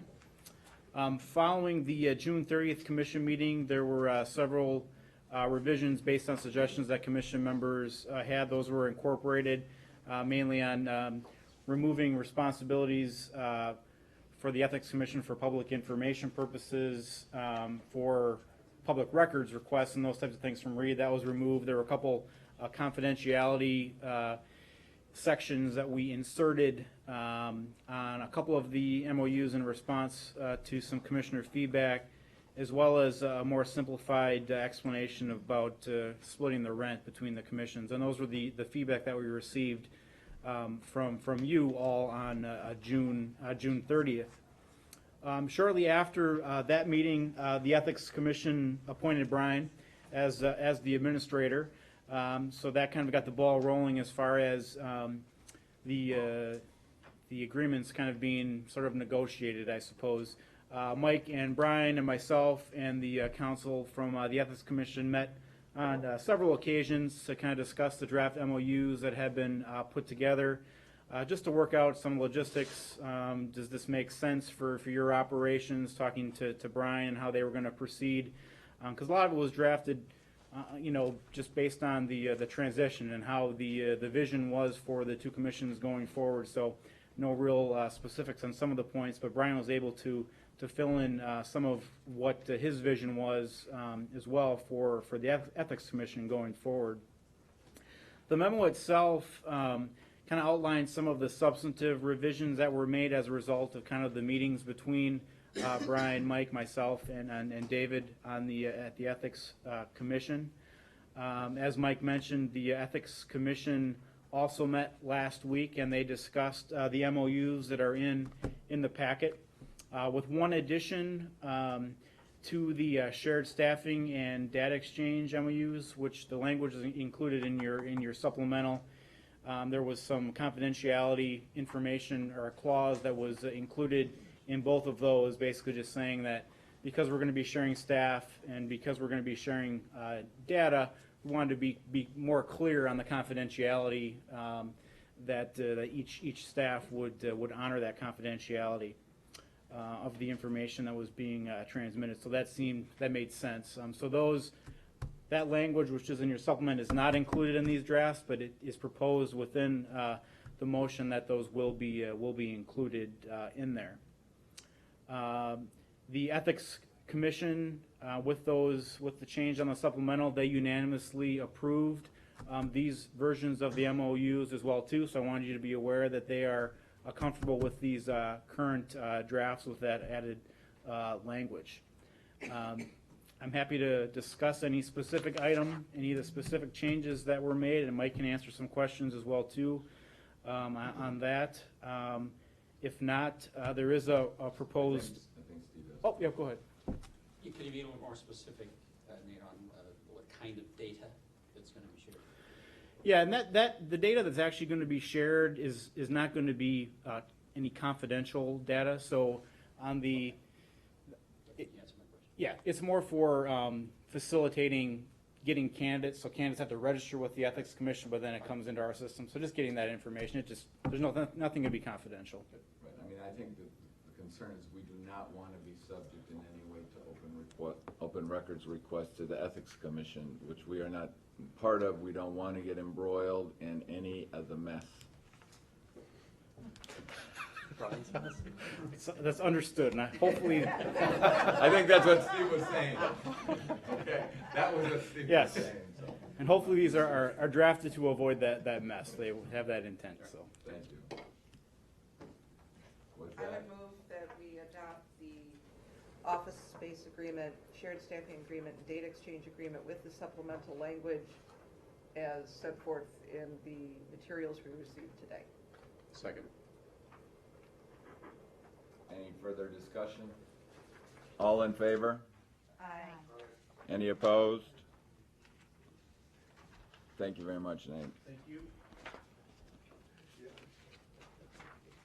On page 87 of your materials, our administrators proposed dates in 2017. Will those dates work with folks if people had a chance to check? They were okay on my calendar. Yeah, me too. They're in. Always conflicts, but they're in. I don't think we need we need a motion for this? We recommend a motion. There is a recommended motion page. Thank you. Second. All in favor of the proposed meeting date, say aye. Aye. All opposed? Thank you very much. The last item on our open session is the per diem authorization. Just briefly. Oh, I'm sorry, commission staff update. So just briefly, page 89. Sorry. That's, page 89 starts our staff update. This is something we will present to the commission at every meeting. Gives you a bit of flavor about what the staff has been spending its time on since the last meeting. I normally would not spend much time at all unless there are some highlights or members have questions, but it does go through really every aspect of what we are working on regarding upcoming elections, local elections, election results, the WISP vote system, accessibility audits, our training, education to clerks, our My Vote system, our help desk, and then we have also incorporated reports in here from Sherry's staff and Reed's task, what he does, as well as some items that I add as well. It's just a good way to help with the communication. There is one item, two documents in your supplemental material for agenda item P. Agenda item R. These are two spreadsheets that or documents that Sherry puts together for our quarterly. Actually, Sherry, do you want to explain briefly what these two, the federal and GPR? Those are just the financial expense reports for the entire year is the report that you have there, but you will do it quarterly for you, to let you know where we're at in regards to our budget. So the entire report is just for your information unless you have any questions. I think it's also going to be useful for all of us to use to go ask and sell our proposed budget proposals. So thank you much. That ends the commission's update. The last item is the per diem authorization.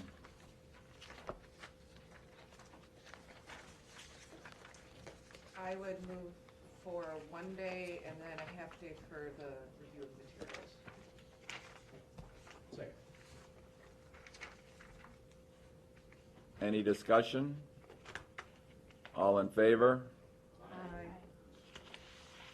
Any opposed?